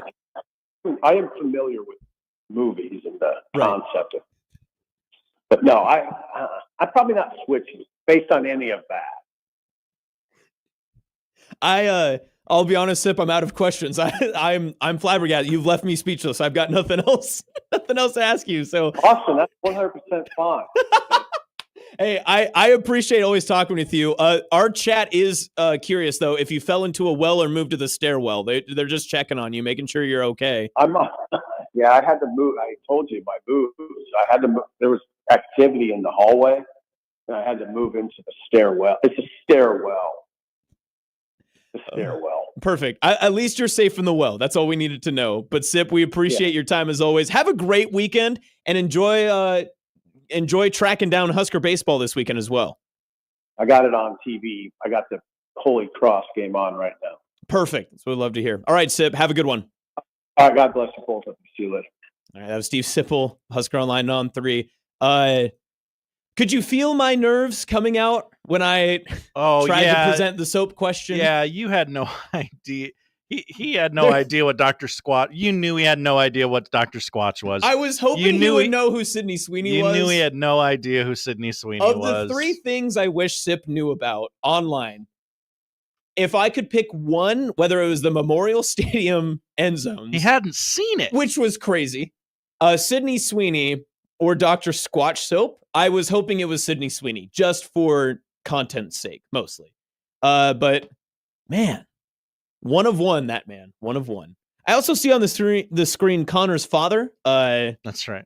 I'm happy that. So that has been on the screen for the last, I want to say 3 to 4 weeks, and no one's brought it up until this week when Mike pointed it out in the comments. I don't know if people had seen it and just not said anything. It was just a Connor Happer show community prank. Right. Everyone just keep to yourself, right? No, that was I could feel my big J journalism losing its capitalization as I worked my way through that final question with Sip. But that's okay. I mean, you asked the things that people wanted to know. And that's your job. It is. You're absolutely correct. Let's take a break. We'll be back with more of the Connor Happer show coming your way next on 1620 The Zone.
Let's get back to the Connor Happer Show on 1620 The Zone. Here comes the clown. Welcome back, Connor Happer Show, 1620 The Zone. Producer Josh. Hello. How many more runs can East Carolina score on Florida? All of them. Yeah, no kidding. It is. And how many unearned runs can they score, by the way? It was 9-0. Florida's plated a pair. They had a solo homer during our Sipple interview, which will unlikely be the end of my media career.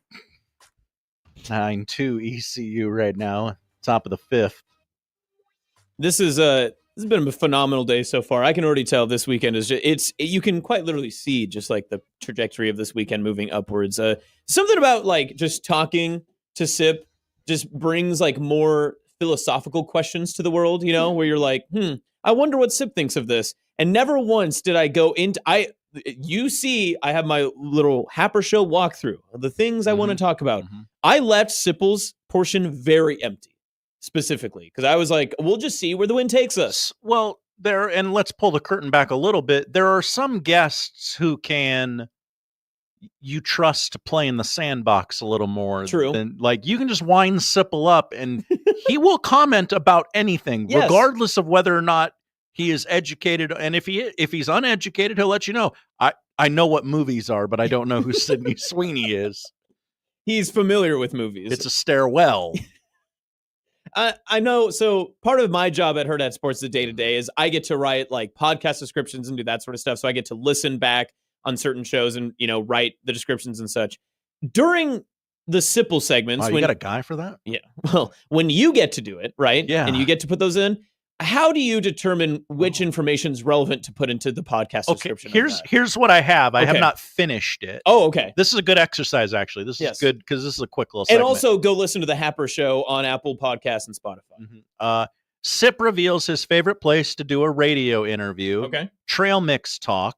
The new end zones at Memorial Stadium. The idea of automatic qualifiers in the college football playoff. Kickoff times. And that's where I stopped.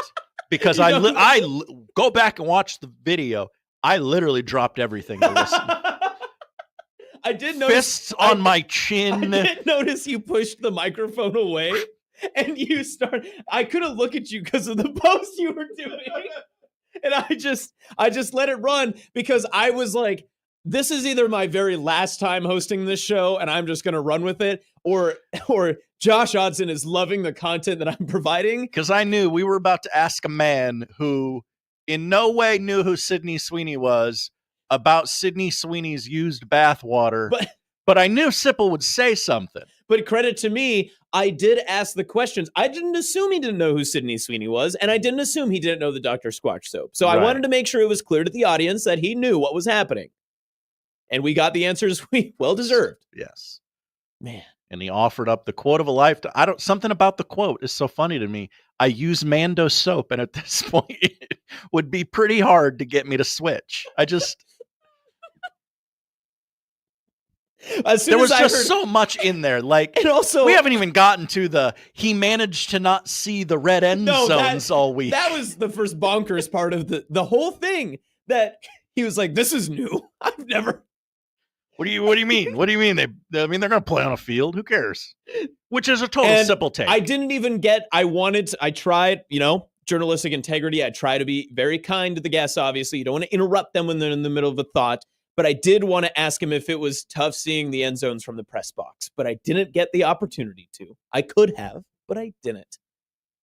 I stand upon the journalism ground that Connor Happer has built and just try to build upon it as well. All right, so here's how I'm going to end the podcast description. Okay, let's hear it. And we put on our capital J journalism hats. Journalism. To ask about Sydney Sweeney's bathwater.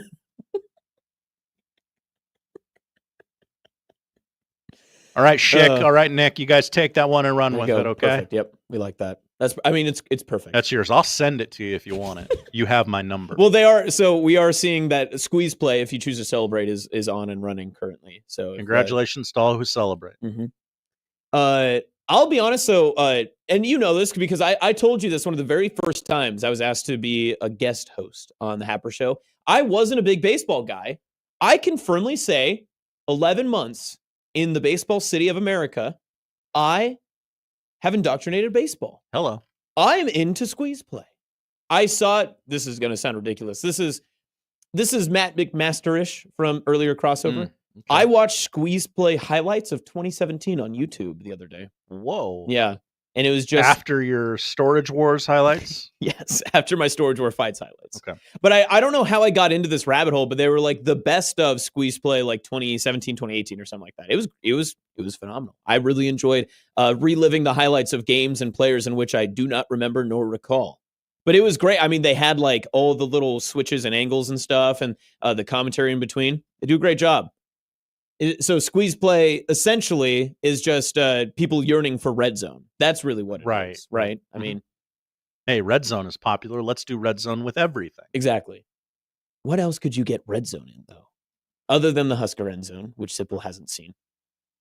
Where I mean, you could do it obviously with like the softball, the baseball, volleyball would be very tough because how would you know? You would just go to the end of set points essentially each time. Yeah. Just be watching the biggest match of the time, and then you'd move on for. So, Jeffrey in chat, Austin here for squeezing. We did talk about Sydney Sweeney earlier. So, whoa, hey, careful. Who said that?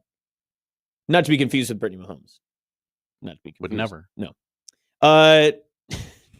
Speaking of, let's see if we can segue this. Speaking of squeezing, let's squeeze in the Connor Happer show host, Connor Happer. He'll be on next, talking a little Creighton baseball. We'll get a press box update, and who knows? Maybe we'll ask him about Sasquatch soap. Oh, no, we need to after what happened with Sipple. Do we lead off with that or do we finish with it? Or do we mix it in? Do we try to surprise him with it? Do we try to just like, do we start Big J journalism and then work it in the middle and see if we can throw him off? I would say let's end with it. End with it. Okay.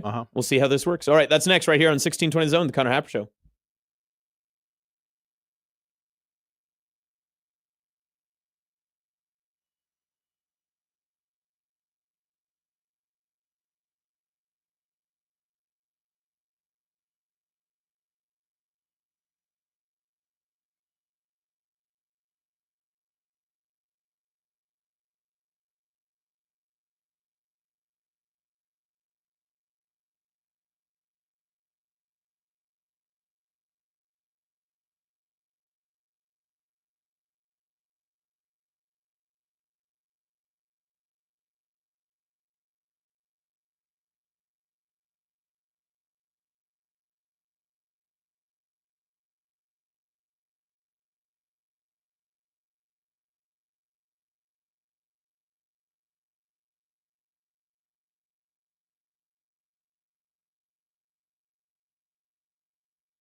Welcome back.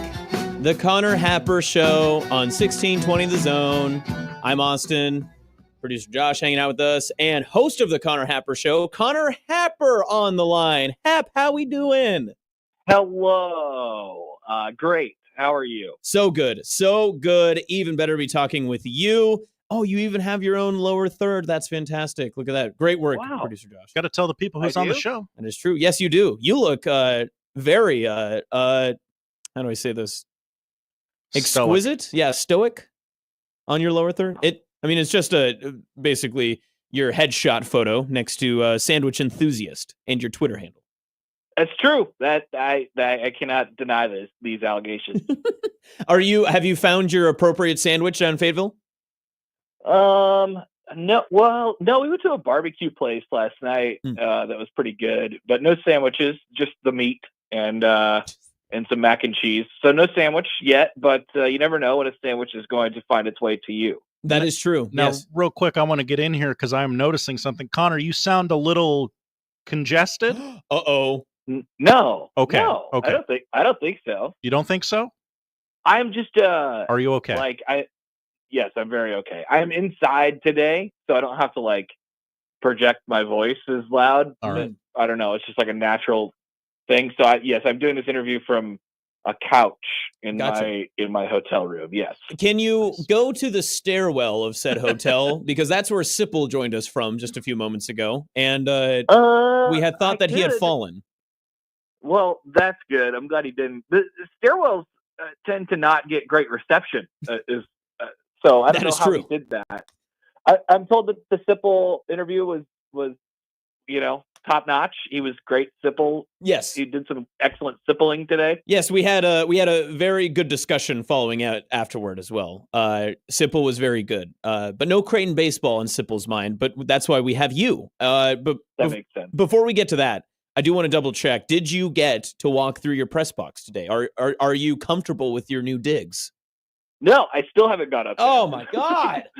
So they let the whole team out there and they didn't even let you meander across? You're just going to walk in there blind?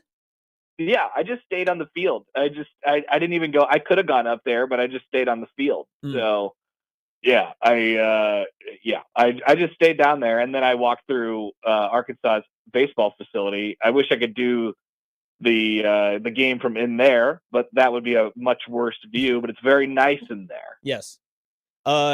So I'm curious, you're not a visualize an attack when it comes to your sports broadcasting. You're not okay, I'm comfortable in this space. I have to tape up these papers, that stuff. I'm putting a lot of trust in the fact that we are at a place that, it's hosted many, many regionals and super regionals and things like that before. And, it's a top notch place here. So I didn't feel like I had to go up there because I wasn't really concerned about the conditions in which I'd be broadcasting. Mm-hmm. Maybe I should have been, but I guess we'll cross that bridge when we get there this afternoon.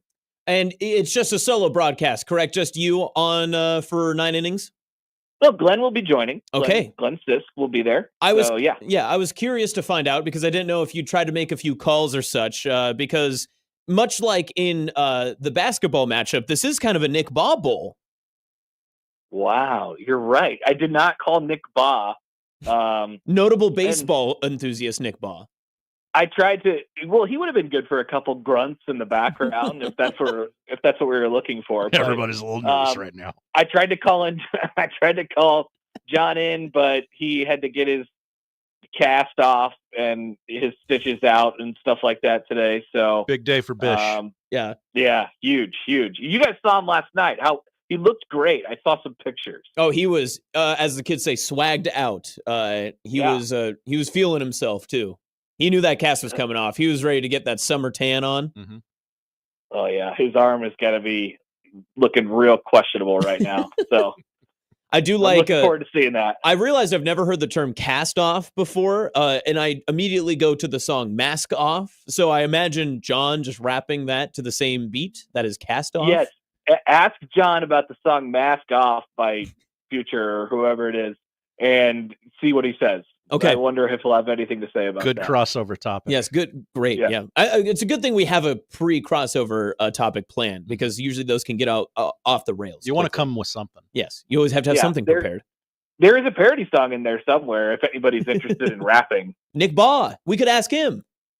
Interesting. Yeah. I mean, Nick's not doing anything right now. I'm sure we'll get to him. Connor Happer of the Connor Happer Show joins us. He'll be on 1620 The Zone tonight. Pregame 6:45, and the first pitch scheduled for 7. Do you think it'll actually begin at 7, or are you going to plan that's going to be a little bit delayed? It's always a couple of minutes behind at least. Well, because the other game starts at 2. Okay. It's not like it starts at 4. So, unless for whatever reason North Dakota State decides to do, I don't know what would have to happen in order for that game to not start at 7:06 p.m. tonight, but I do not want to experience it. The weather looks fine. We got some sun here. Feels like on both these trips over the last couple weekends, there's just been like rarely any sun. We got some sun. It's a nice day. It's not too hot, but the humidity is humid, as it is usually in Arkansas.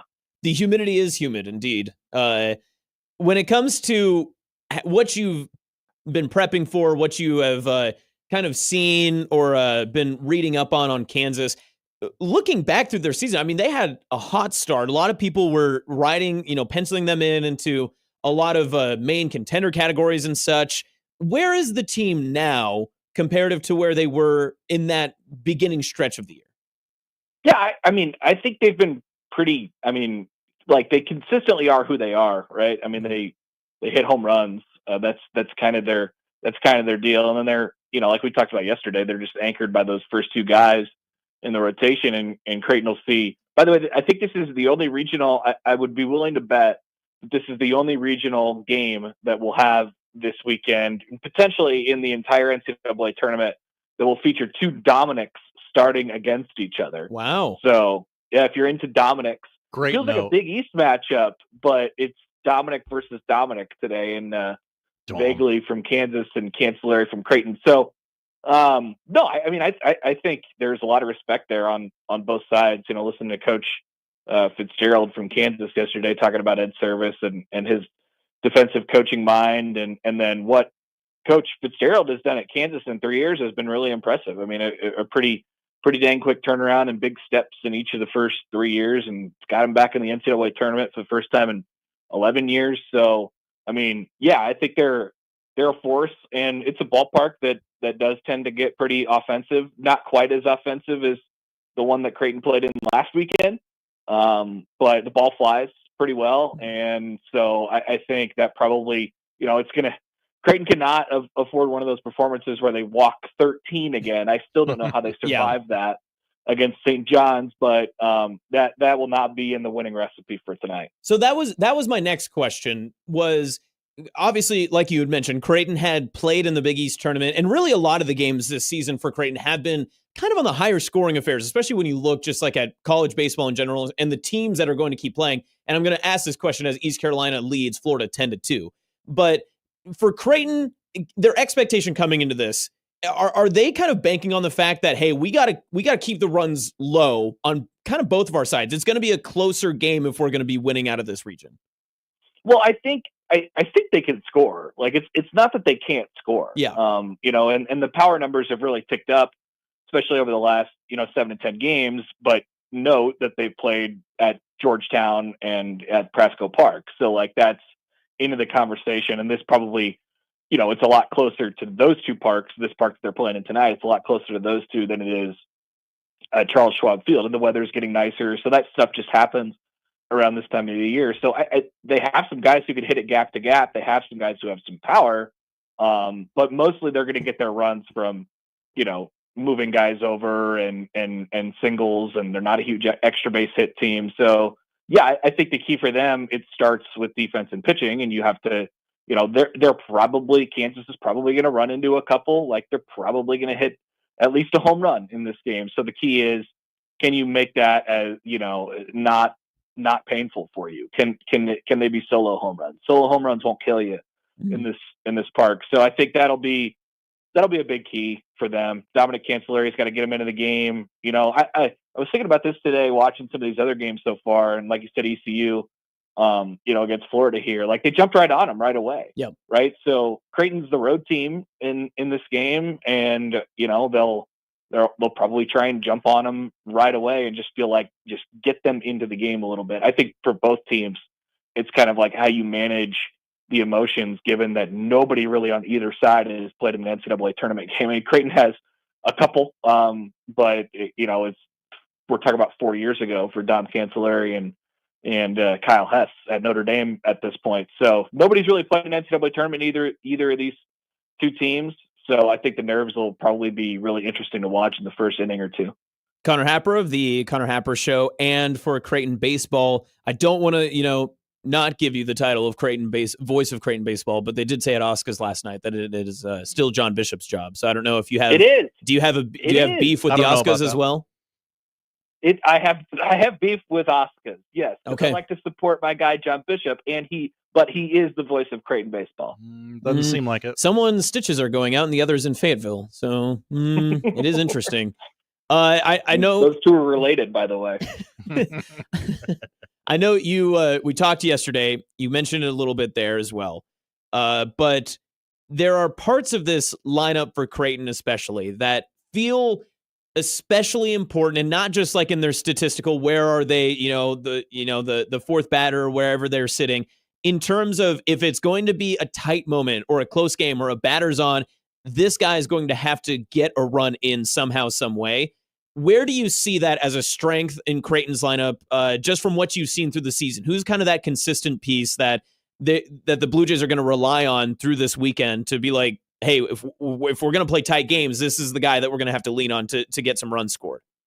Yeah, I mean, they have a guy in the middle of their lineup who's hitting almost 400 and has been the entire year. So I think you probably think about Nolan Sailors right away. But really over the last. Once again, the season changes as the weather heats up and you really start to find a rhythm. So in that period of time, last, 20, 30 games here, it's been a lot of Matt Sherman. I mean, he's done a really good job for them. I think Ben North's kind of been up and down, but the real hot hitter in their order right now is Connor Capisi. So, I mean, he was incredible last weekend at the Big East tournament. So, they'll all have to produce if Creighton's going to find a win tonight. And then obviously if you're going to find a way to take down Arkansas, if that's the way it has to go tomorrow. And I thought it was interesting too. And I know you were there at the press conference. I'm sure you kind of saw the clip outs that came out from Rob Anderson, and other media outlets kind of picked it up as well. I even saw that UConn baseball retweeted it earlier today. Ed Service's comments about the teams in the Big East that also should have been either considered or placed into the NCAA regionals, specifically obviously being UConn and another, that I thought it was interesting too, that Service clearly was trying to say these teams are good, they deserve to be continuing to play in the postseason. Did you also kind of take that in a way that, hey, it's almost as if I thought he was speaking to his team and saying, we have played good teams. This isn't like the first time that we're going to see really good opponents in this point of our season. Yeah, I think that's a secondhand takeaway from what he said. He went pretty hard yesterday. I thought that was really good. And it's a lot of the stuff that a lot of people around the conference have just thought like, what are we supposed to do, man? Like we scheduled, we played the games that we were supposed to play, that you've asked us to play, and we won some of them.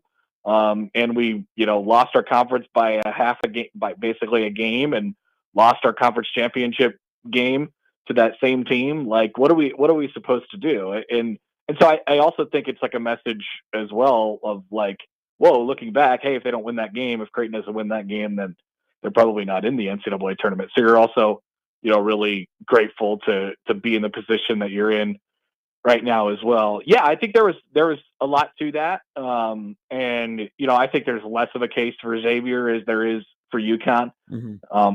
But man, it's definitely, I think it was pretty sobering for everybody to look at that and say, well, I mean, the committee chair, J.R. Teagues, even said the same thing. And that's a mid-major, athletic director with a baseball background. He was the head coach at Southeastern Louisiana. And he was like, look, man, I mean, I don't know what to tell you.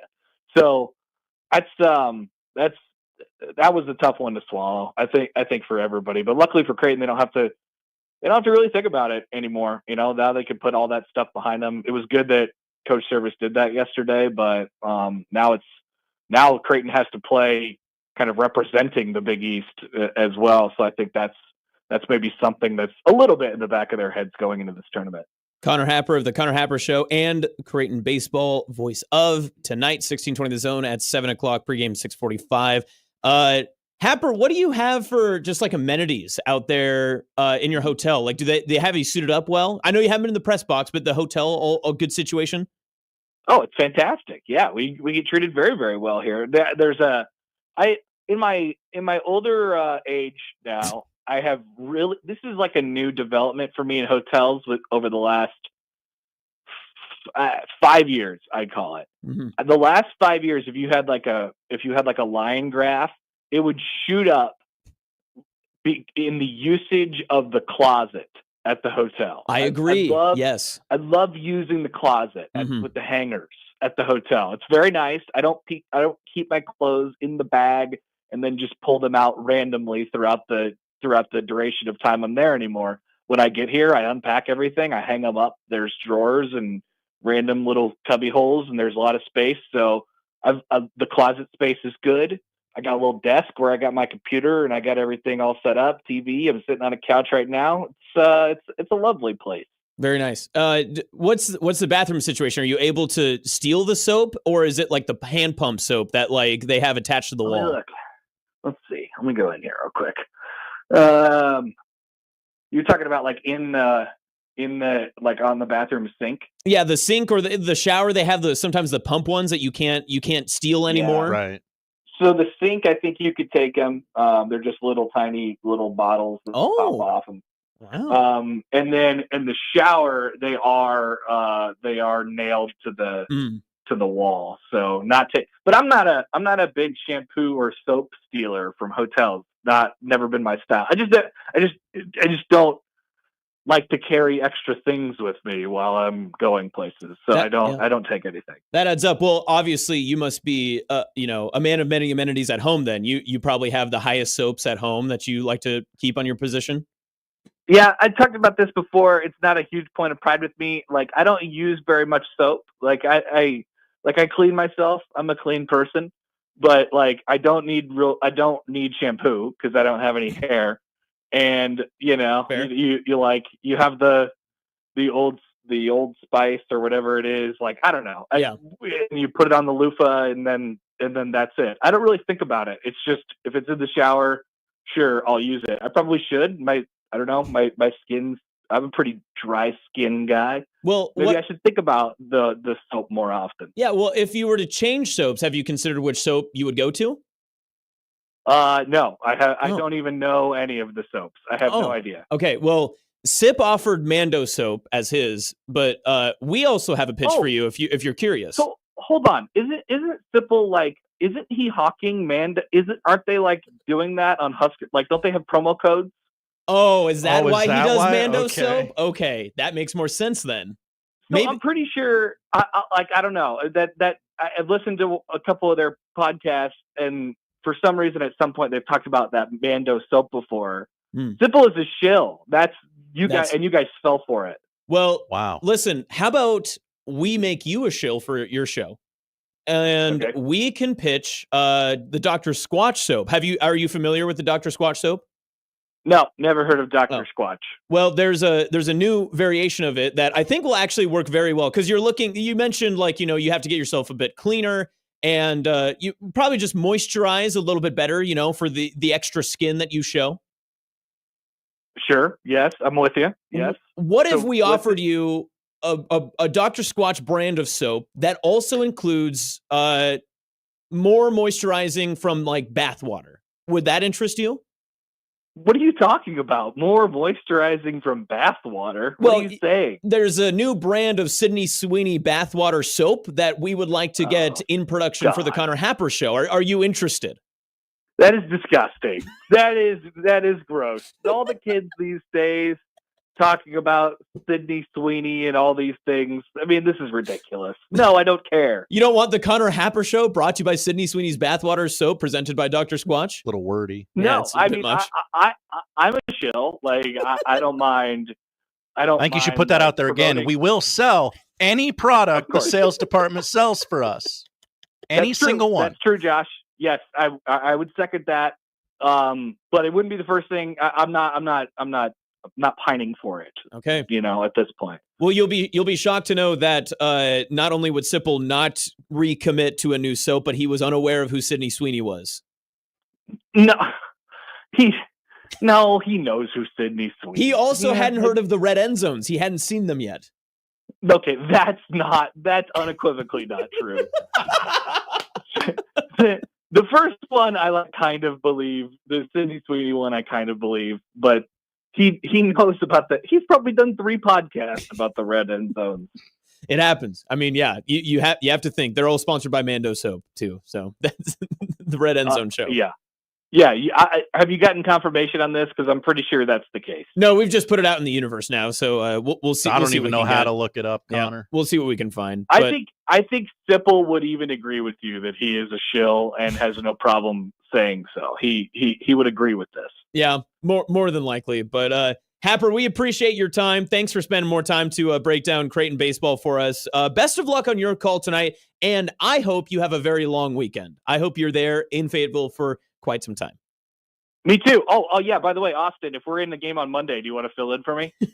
Oh yeah, that is a possibility. That is a possibility. I will get back to you. I'll let you know. So we'll see. We'll see if Sipple allows me to after I confirm with him. Thank you for sitting in this week, Josh. Thanks for holding the fort down. Appreciate you guys and let me have my flexibility here. So we'll talk to you later. Let's go. Roll Jays, go baseball. Roll Jays, go baseball. That was Connor Happer of the Connor Happer Show and your voice of Creighton baseball tonight. And again, the pregame beginning at 6:45. And forever. He's just the voice of Creighton baseball. And the first pitch right after 7 o'clock right here on 1620 The Zone. Great stuff from him. We'll take a break. We'll come back and we will get to if Husker fans can survive an offseason without drama. We'll get to that next right here on 1620 The Zone.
Welcome back.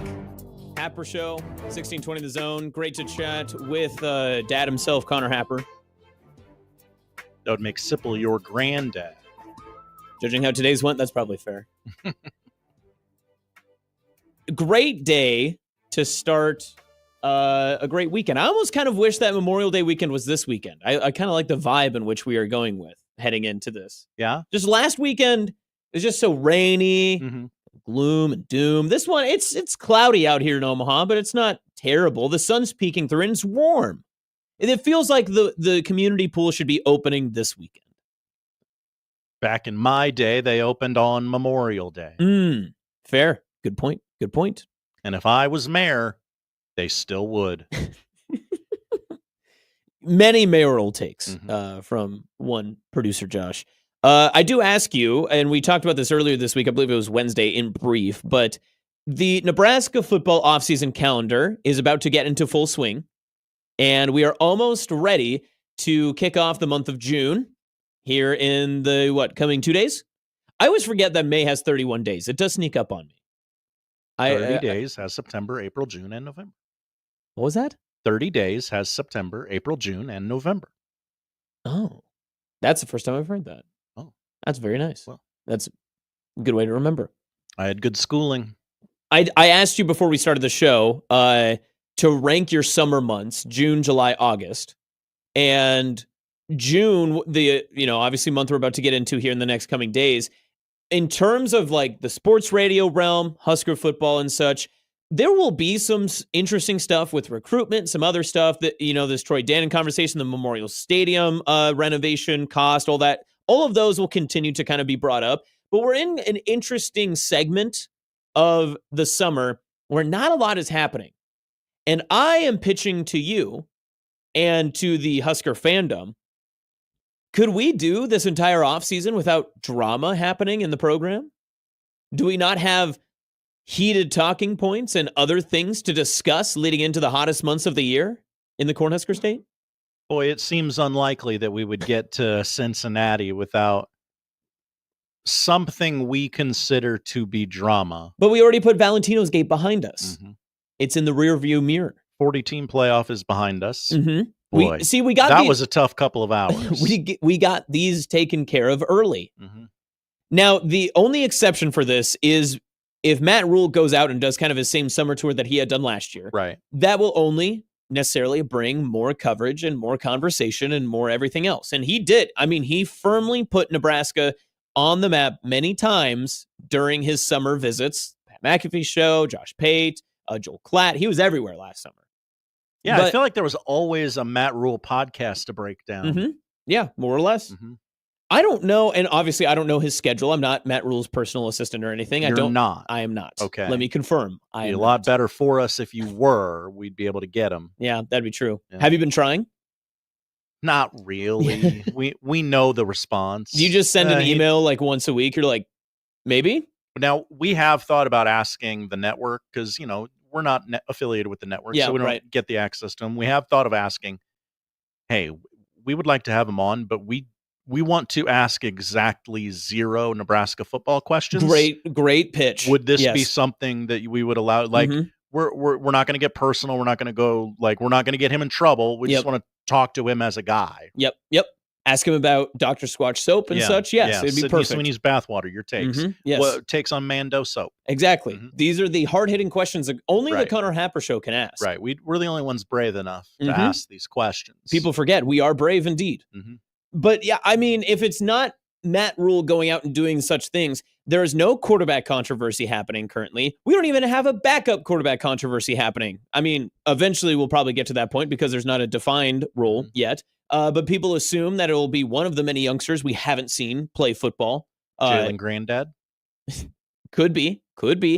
And then you look at the opposite sides. There are many players that are still that have flirted with the transfer portal that are back with the program and they practice through the spring. So there's no conversation of like, oh, what holes do you need filled?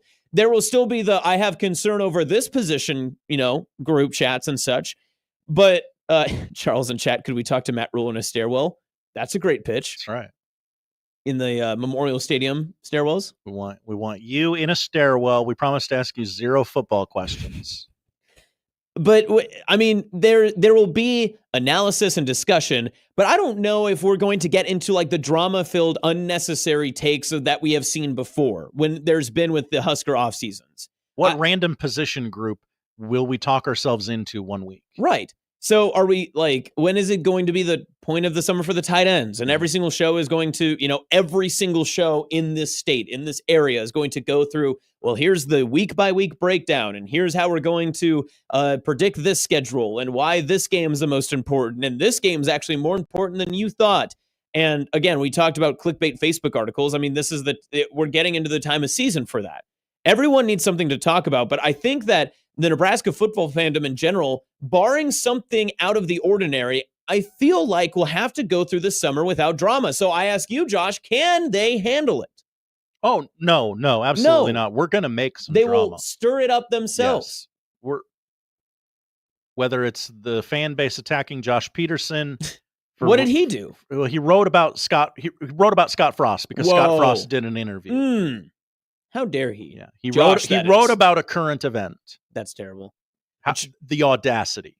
Charles in chat says Australian punters. There's that. Yeah. Reverend Rule is asking, ask anything you want. Thank you, Rev. Thanks, Rev. We'll see what we get there. Mm-hmm. But it's one of those conversations. And one of my good friends and old friend of 1620, Ravi, has mentioned this in our conversations before, that Nebraska football fans can't handle in this current iteration of where Nebraska's kind of coming out of the gutters, trying to lift themselves out of the muck, that they can't handle instant success and they can't handle quick success because we wouldn't know how to process it, right? Because you're either all on board or you're jumping off the ship. They haven't found that in between yet. So I'm almost verbally imploring to Nebraska football fans and just the general consensus that this is a summer to enjoy. Relax. If you want hype to be built up, then you can build upon it yourself. But there's no reason to really get into the scuttle of what a wide conversation could be.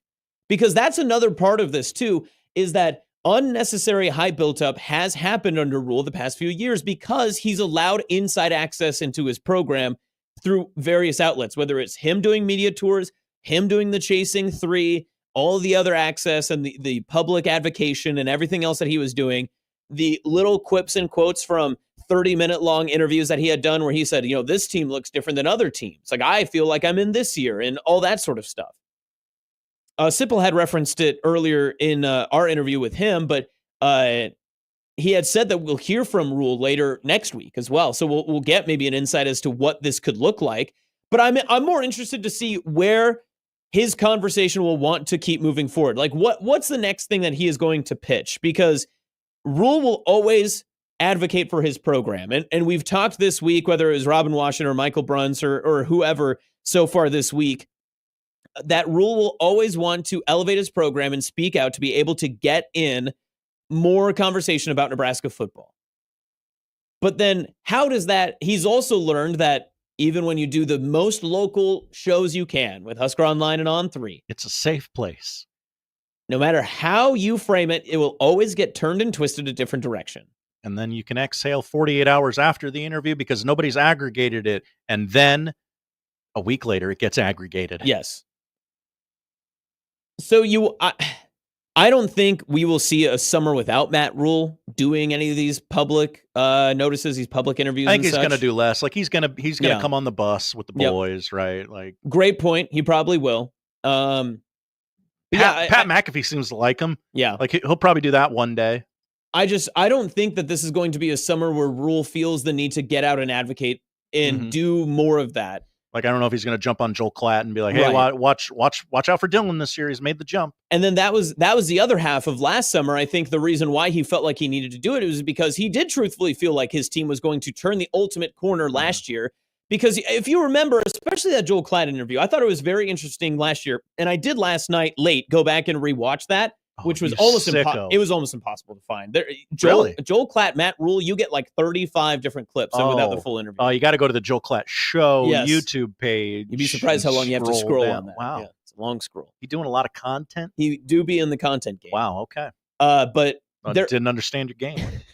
There were many times that you were going through that, and I thought it was so interesting that Klatt was almost defending Rule without Rule having to defend his team. And if you recall, there was many moments when Klatt said, well, your team in year one was so close. They were just so many bad turnovers that if you just change that, how many games change? And Rule agreed with him. But then this year, it's what do you say differently about this year? I would love for a coach to just, hey, you know, if the turnovers changed, how many games would that have swung for you? None. This team's trash, man. Last year's team, brutal. They wouldn't have won anything. This year's team, we won't have a single turnover. Never again. I'm just asking everybody enjoy the summer, and until you have reason to get the pitchforks out and get upset with Josh Peterson once again when he inevitably writes another article, scathing article, you don't have to be. He'll say like the team's going to win 8 games and the fan base will jump all over him. You're right.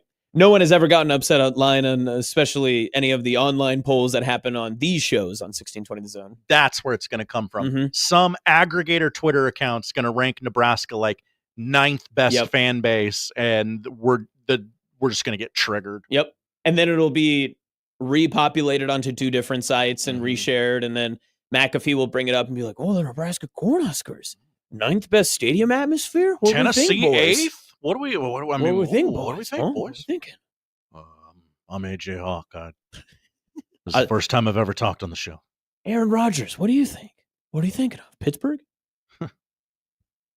Just enjoy the drama, you know? High School Musical 2, this thing. Just don't make it serious. Don't make it complicated. Another High School Musical reference. I had to. Let's get to the polls when we come back right here on the Connor Happer Show. We'll get you poll questions, what to watch next on 1620 The Zone.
Welcome back. Connor Happer Show in 1620 The Zone. I'm Austin, potentially in for Monday as well, so you may get more of me. Hadn't thought of that for a single second until Connor said it. Again, we're rooting for the longest weekend possible for Happer, so hopefully he gets to Monday. That's not the weekend anymore. That's just another work week for him. That is. I want him to be happy. You want Happer to be happy? Yeah. Don't forget, humidity is humid, according to Happer. We kind of glanced over that. Happy Happer. Happy Happer. Yeah, you know what? Fine. Let him be away from this place and his child as long as possible. Ooh, man, you bring the kid into it. That's always rough. Somebody was going to. I had to get there first. Okay, good. I'm glad you did then. Because everyone knows that it's not mean-spirited coming from me. Right. Somebody else says it like, ooh, that was kind of mean-spirited. Which, by the way, speaking of mean-spirited, I didn't appreciate, speaking of podcast descriptions, you saying I bullied your child the other day. That wasn't very fun. I just taking quotes from the YouTube chat. It's fine. That's fine. No, it's fine. It's fine. It's fine. Let's head to the polls at Happer Show on X.com or Twitter.com if you choose to use that as well. This is from yesterday, as of 23 hours ago, but critical to the crossover with unsportsmanlike conduct. When you button a shirt, not a polo, what do you call these? Polos. Do you button from bottom to top or top to bottom? 67% of people in a 391 vote poll said top to bottom. Maybe the most voted on poll question of the year. Yeah. I've never considered going bottom to top. I've never considered going top to bottom. I have seen the quote tweets like from Schaefer and such that they find that to be ridiculous. I do not understand. I've always went top to bottom. I've never even considered it. Interesting. It's like people who there's a lot of other conversations like this. Yeah. And the other side is like, whoa, I didn't even know you existed. Good point. Good point. Is extreme fishing the best season of the year? 81% of people say no. Tough look for you. Yeah. Have you seen Storage Wars highlights on YouTube? Rounding up again, 72% of people said no. Would never. Did producer Josh cook? You bet your ass I did. 60% of people in the 60 vote poll said yes. That should be a bigger discrepancy. You cooked hard with the odd news today. That's right. Are you tired of peanut companies mixing candy into their product and calling it trail mix? No. 60% of people said no. It's glorious. I know it's not healthy. Yeah. I don't care. There is something about like just the straight M&Ms are not as good as M&Ms that are covered in peanut dust. Yes. Right? Good take. And like a handful, like if you gave me a separate handful of raisins and a separate handful of peanuts, I would not eat those combined. But you mix them in the same bag, it's one of the best snacks and combinations in history. 100% yes. I think that's it for polls today. I believe you're correct. Okay, yes. so that is for the polls. What are we watching? We are watching Game 6 of the Eastern Conference Finals tomorrow night, 7 o'clock on TNT. Knicks at the Pacers. Pacers one win away from the NBA Finals. Game 7 would be on Monday, so don't worry. If it goes to a 7th game, you're not going to miss it this weekend. Red Sox at the Braves tonight on Apple. Brewers Phillies 3 o'clock tomorrow on FS1. Got a late game on FS1 tomorrow night as well, 9 o'clock. America's team, the Arizona Diamondbacks and the Washington Nationals, squaring off. Good get, FS1. Cardinals Rangers, your Roku game of the week Sunday morning. And, of course, a World Series rematch between two large media markets, Yankees Dodgers. Going to be all over your TV this weekend. 9 o'clock tonight on Apple, 6 o'clock tomorrow on Big Fox, and Sunday night on ESPN. College baseball regional action going on all weekend long, including Nebraska, Oklahoma, scheduled for a 4 o'clock start on ESPN Plus in the Chapel Hill regional. Expected to be some weather there this weekend. Not to be confused with the Chapel Roan regional. Right, the Pink Pony region. Yes. Creighton, Kansas, the Nick Bob Bowl tonight. 6:45 pregame on 1620 The Zone, 7 o'clock first pitch.